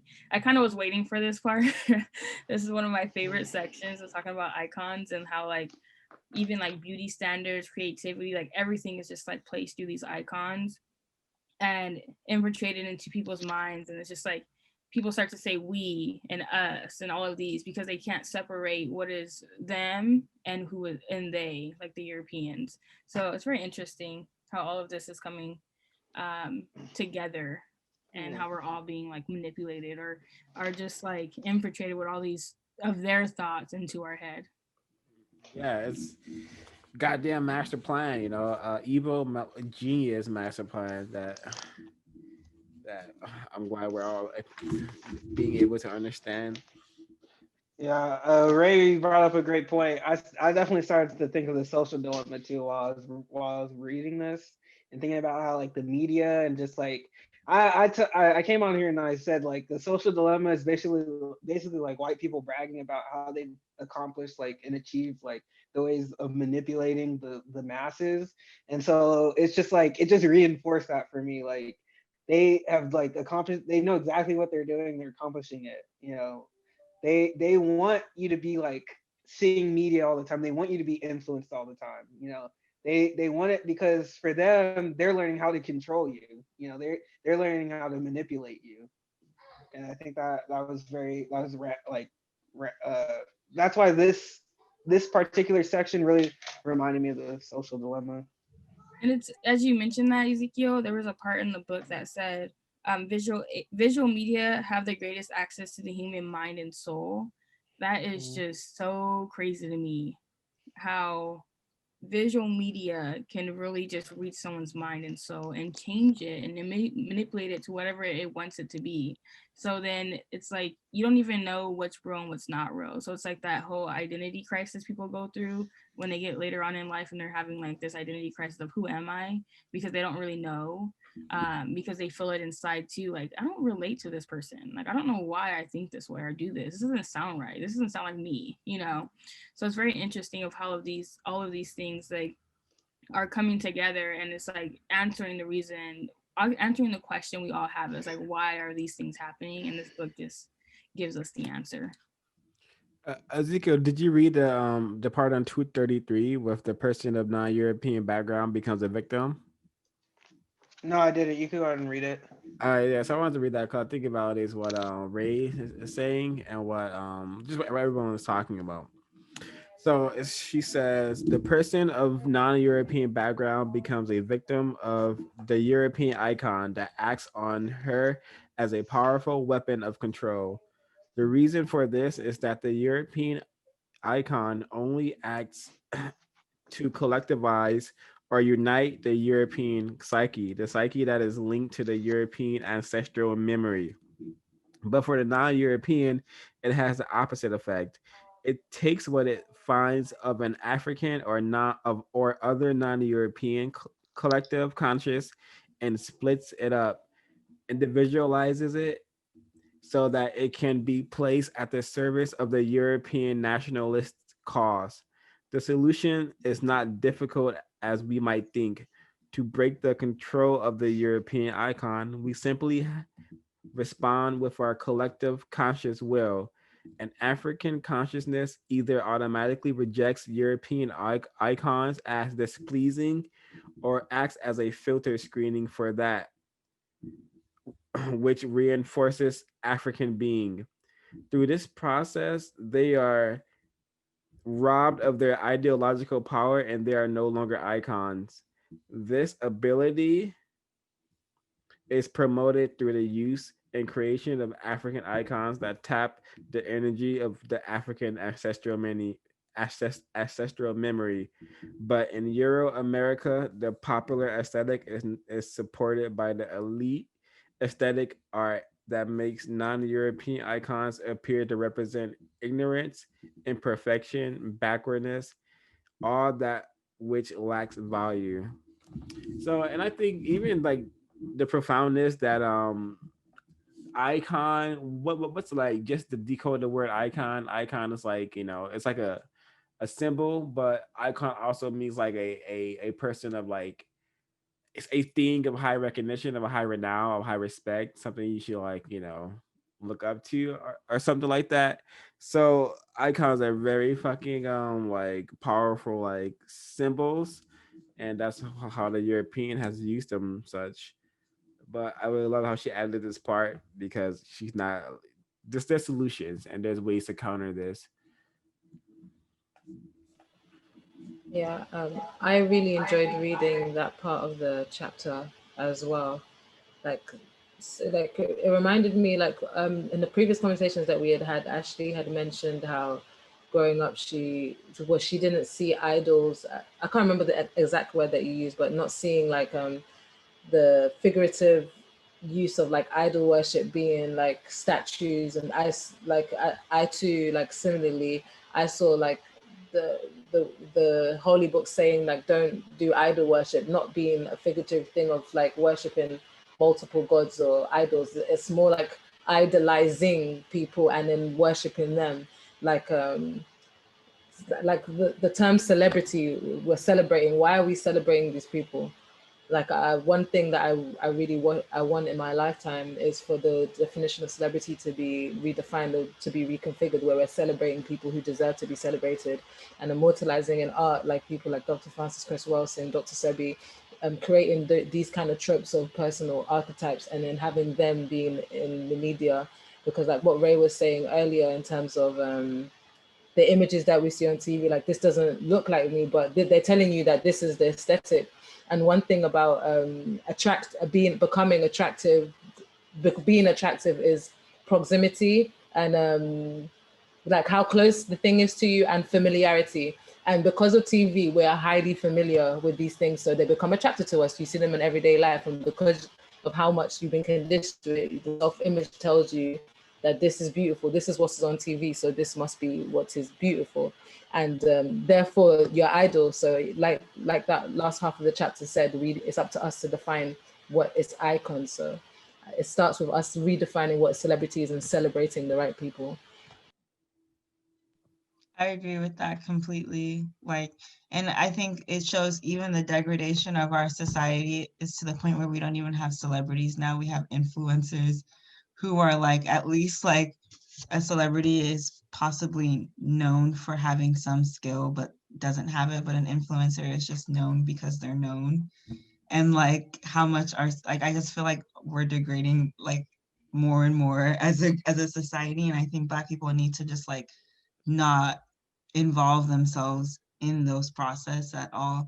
And like you were saying, like turn icons into like a lot of people don't even know Dr. Welsing, but like people know like, you know, a lot of other shit that is so useless, you know, like I'm sure my sister probably knows every single Kardashian kid's name, like not even the Kardashians, their actual children. Like think about how unimportant like that type of information is that we're constantly learning and knowing and turning like these people into icons. And so many times like a lot of the people that we like I think a lot about how Ezekiel talks about Beyonce, and I feel like a lot of people try to turn liking Beyonce into like a political thing, like Beyonce is a feminist, so therefore like me liking her music is like justifying it or something, and me obsessing over her being a fan of her is justifying it. And I think that we forget like this is a person who at this point has reached a status that everything is about maintaining their wealth and maintaining like their power, you know, and like that is what people who, wherever Beyonce is in boardrooms with other people, that's what they're focused on. They're not focused on caring about you. Like, and I think that's really important that people understand. Agreed. And yeah, that's just replace. If it like I personally, I'm gonna stick to code and not celebrate any persons. But my advice, if people do want to celebrate people who exhibited deep self-respect, like Dr. Frances Cress Welsing, you know, Nat Turner, by fighting for liberation and using their brain computers to solve problems and be constructive. And yeah, so I'm gonna be on code and think that let's learn from those people, but not celebrate them because prisoner of war ain't got nothing to celebrate as far as I'm concerned. Anyone have anything else to share? I totally agree. I wanted to read something. I'm backtracking. I'm going to page 227, but I just like, it's fine. This really spoke to me. This paragraph. Where is it? The elite art functions mainly to support the Utomawazo as it is, and in turn acts to standardize and reinforce the cognitive modality that, in terms of European ideology, is understood as being superior. The elite art addresses the intellectual consciousness of European experience. It helps to establish, along with the academy, science, and all European speculative endeavors, the standard by which the true is judged. For, as Keats has told us, for the European, truth is beauty and beauty is truth. The genesis of this aspect of the European aesthetic is the tale of the reinterpretation of an ancient pre-Western conception of truth.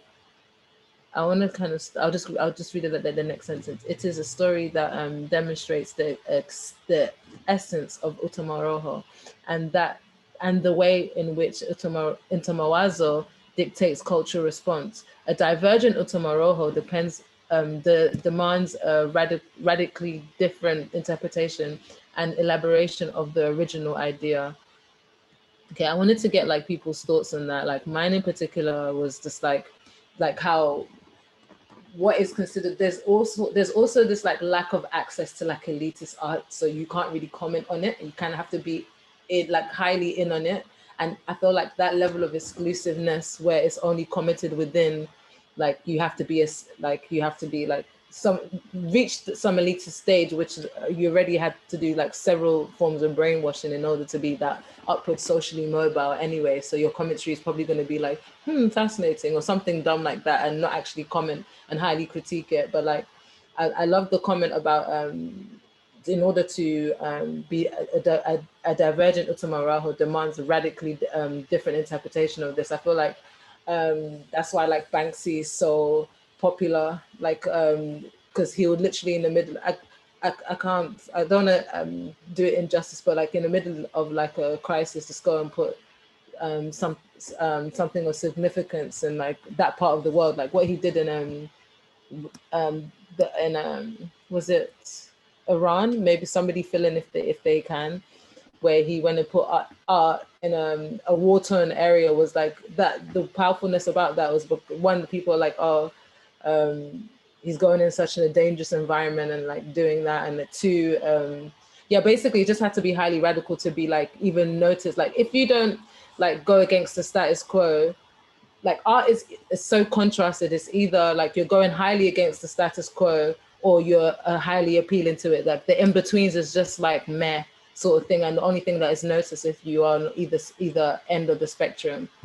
And and that point of elitistness, having like that lack of access, so you can't even comment or like degrade their art because you don't even have access to it. You can't get in the room.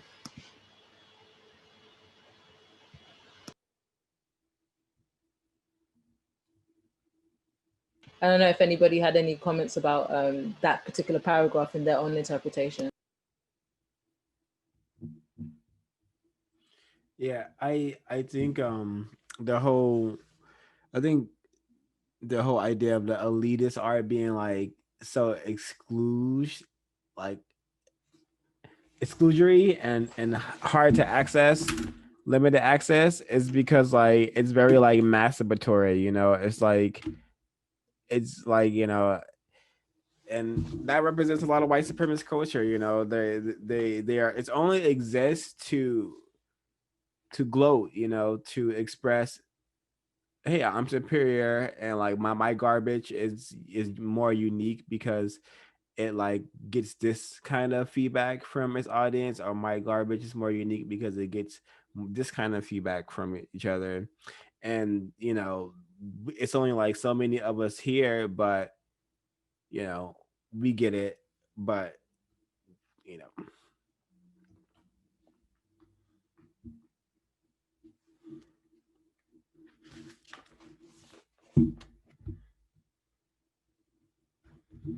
mm. I think I don't know. I think something really interesting was that the whole part about instruments, how like they become like so mechanical and like super abstract. You have to like spend a lot of time learning like the technical aspects of it before you're able to like make constructive music. And it's so funny how like only black people are mostly are even able to like use these instruments to make good music that white people can commodify. And it's only when black people are able to make the music that white people can then imitate and steal and then make their own watered down versions of the music and then commodify their own white music. But first it must be the black race or the Africans to you know create something of substance, and then they take it as the parasite usually does. Very good point.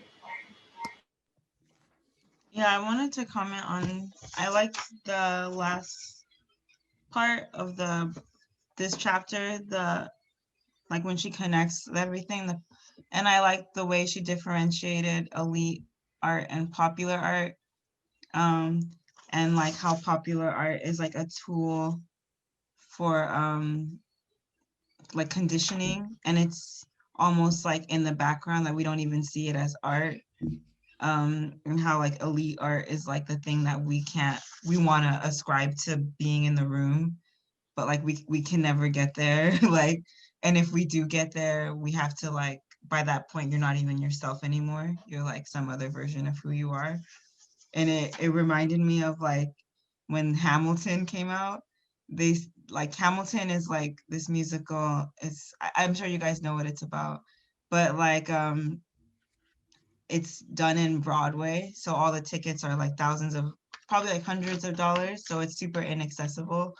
And so they had this thing where they got a bunch of Black kids from the inner city and got them like free tickets to Hamilton, like front stage or something like that, as like a way of exposing the kids to the arts.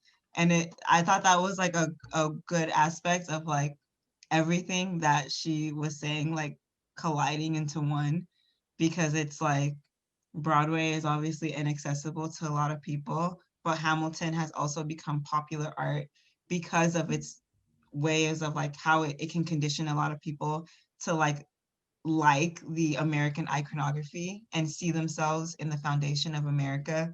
Even if you're Black, like you shouldn't see yourself in the foundation of America unless you're seeing yourself as like someone who was used and abused in that system. And so, and it like all comes together perfectly to provide these kids access to that space of like watching Black people play white figures for a white audience. Like I just wonder like what those Black kids in that audience were thinking. But it's like the perfect way of like having this elite art and then making it accessible to children as popular art to condition them. So like it all came together. It was pretty crazy. Like Hamilton's really shitty, man. Really fucking shitty. Sorry, just had to make sure people were aware of my perspective on it's that. really disgusting. Like it's really disgusting. I know Black people watching it more than once. And I'm like, yeah, we're just destroying your brain computer even further, but I have to just not let that stuff affect me as much as it does, because white supremacy, that's what it does. That's what it's designed to do. Um Maybe should we get into closing comments? As we want to get us started.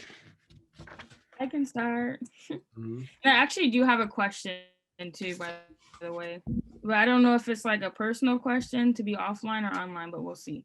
After reading this chapter, it was just, again, as I mentioned, like eye-opening as everything is, and very educational in the sense of like exactly what, like putting beauty standards, for example, putting it into words, right? Because obviously I've known about this. I've known like, oh, this is what beauty looks like. This is what's not beautiful. But like putting it into a way to digest it and to fully understand like how it has manipulated me for a lot of years, just to see. And now that I can see this, it's easier for me to deconstruct it in a successful manner. Because I'm saying like in general, I'm like, okay, I think I'm beautiful in this way. I can say that, but do I really feel it? You know, when I changed my setting of where I'm at, do I still feel like I am beautiful in this way? When I am in a group of Europeans, do I still feel this way? So I think it's like really digging deep and really understanding and feeling, as it was mentioned in here, it's like, icons can make you feel a certain way if it's placed upon you so many times. So that was just like my overall thing. And then for creativity, same thing. It's just like being more aware and like really tapping into my creative self and saying like, hey, it's okay to just create whatever I feel like in the moment. And then for my final question, I put, what beauty standards has influenced your identity and or how you feel about yourself? In what ways have you or what do you have planned to implement in your daily life to combat these beauty standards, and how you feel about yourself?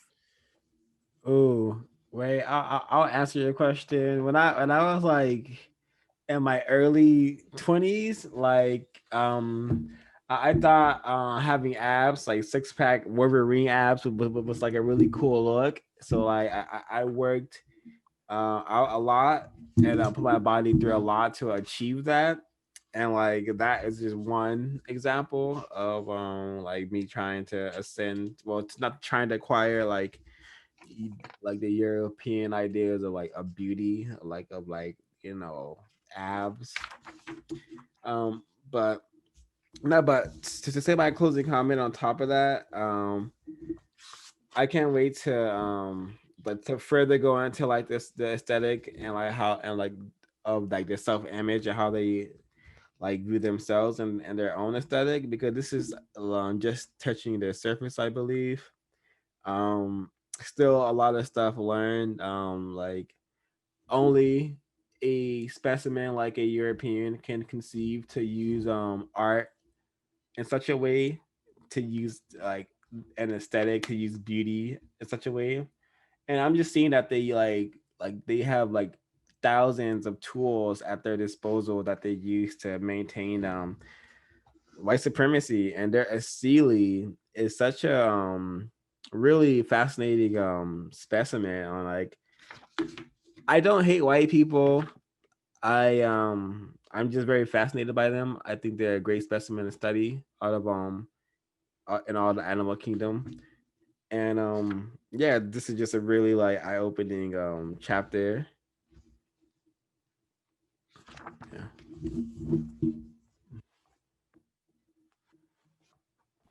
Yeah. I would like to. One moment, I have to.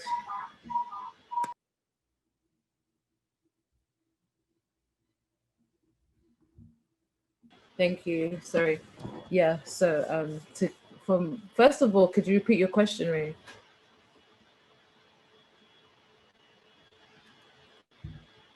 I'm on mute. So it's a two-part question. The first question is, what beauty standards has influenced your identity and or how you feel about yourself?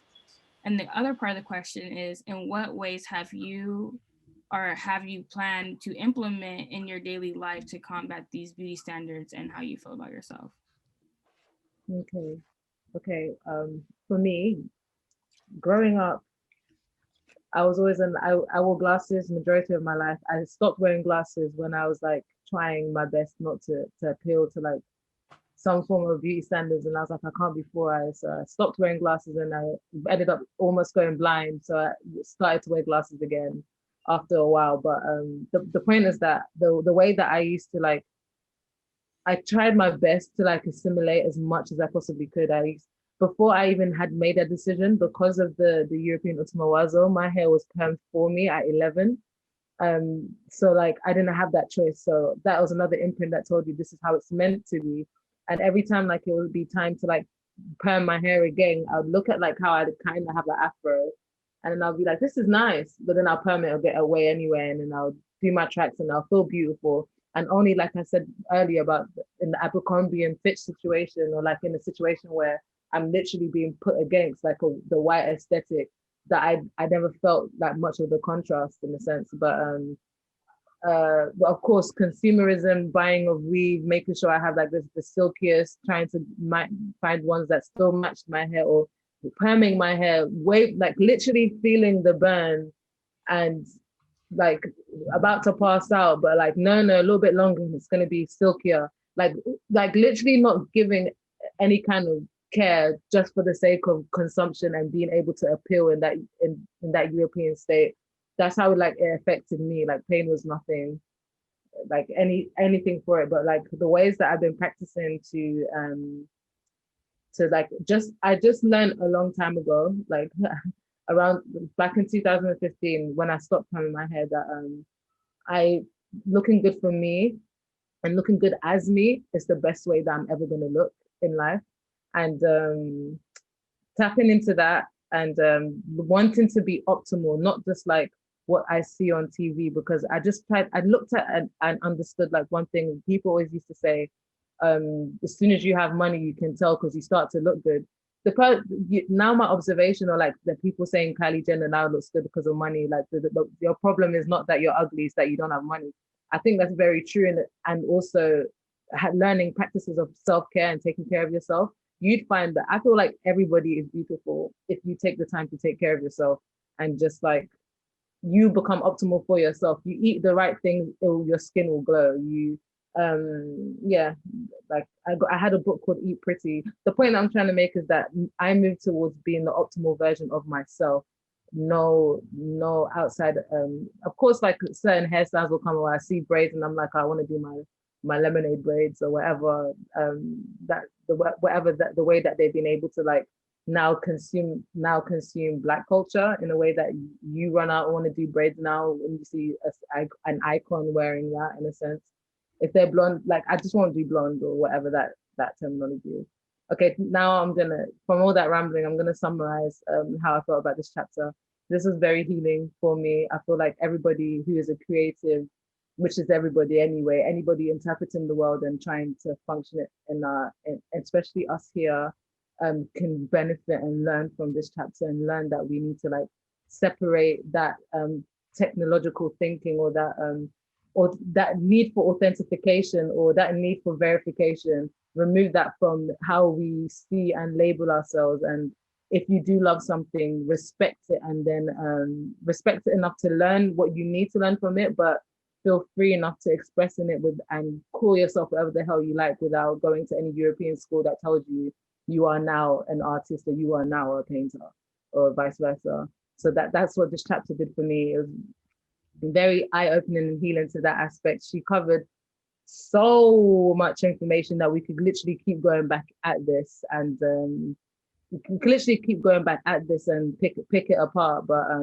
what I enjoyed mainly is the expression of the art, especially the talking about ballet, and the technicality is literally there, so it can be judged by their standards, and also the deviation away from everything a Black woman is, because we've had to refine ourselves the most in order to just like appeal in the art game, especially if you're trying to be a ballet in a sense.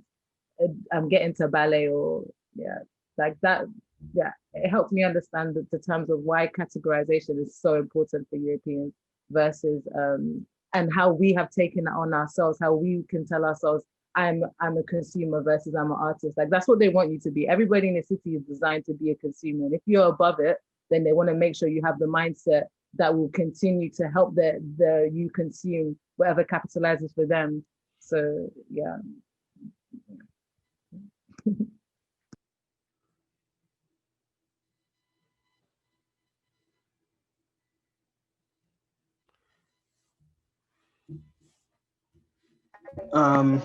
For my closing thoughts, sorry I haven't been here. I got called into like a meeting.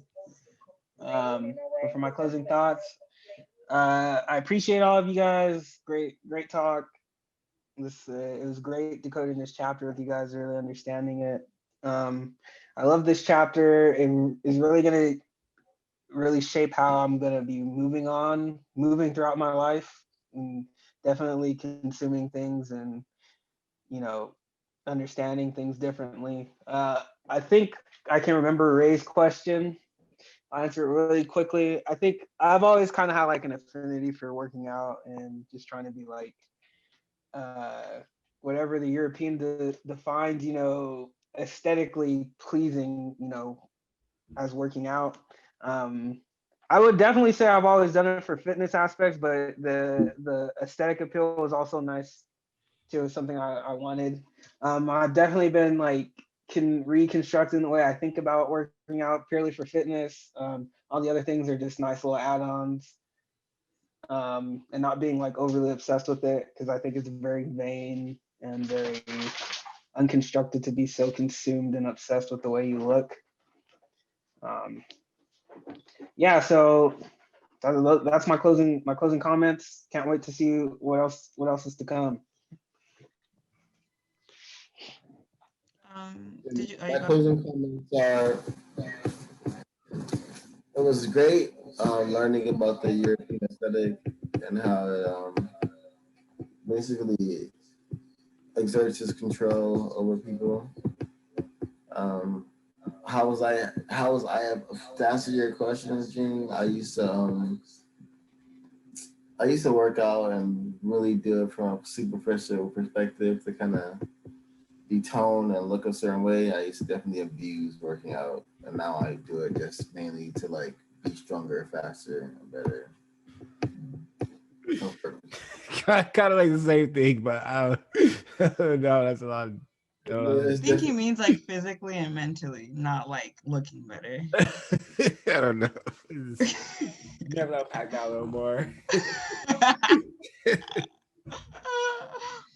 I'll go. Yeah, I thought this chapter was super, super necessary for me. I had to read this chapter and I had to read it now. Like I literally have so many art supplies downstairs that I just don't use anymore because I felt like I wasn't good enough or I didn't like, I just was like wasting a lot of like time trying to be perfect and trying to fit a sort of European aesthetic of art instead of just like creating what I wanted to create and being hard on myself about that. So like this chapter was like, I needed this chapter so much. I'm so excited to like create stuff again and just feel free. And I already have like so many ideas and things that I want to work on. So I'm just really, really happy that I read this chapter because I literally have not been painting or anything for probably like 2 or 3 months, which is a long time for me because I usually do it like every day. So yeah, I love this chapter. Everything about it is amazing. I love this book. This book is just very, very deep. Makes you rethink everything that you think and do. In terms of what Ray said, I mean, I could go on and on. I used to have a lot of like body issues in general. I went from like going to a pretty like all Black and Latino school to like a super white high school. And that just really fucked me up because I probably before that had only been around white people like once like a month if I went to like the mall or something, but I was around them daily. And like it really messes with your head to be around, not just be around white people, then go home and you're consuming probably white media or you're around family members who are like, you know, further solidifying like white supremacist thoughts in your mind. So for me, like I like every part of myself, I didn't like I didn't like how dark my skin was, my hair, like my gap, my lips, all of that. And like now I am very different. Especially I think having a kid really affected me because I was just like, wow, there's so many more important things to care about. Like this is like after that, like especially just like giving birth in front of a room of people and like having to breastfeed and stuff, I don't really see my body as like looking good for people. I just see it as like a tool that does things and like that's kind of like how I see most people now. And I think that's like helped my self-image.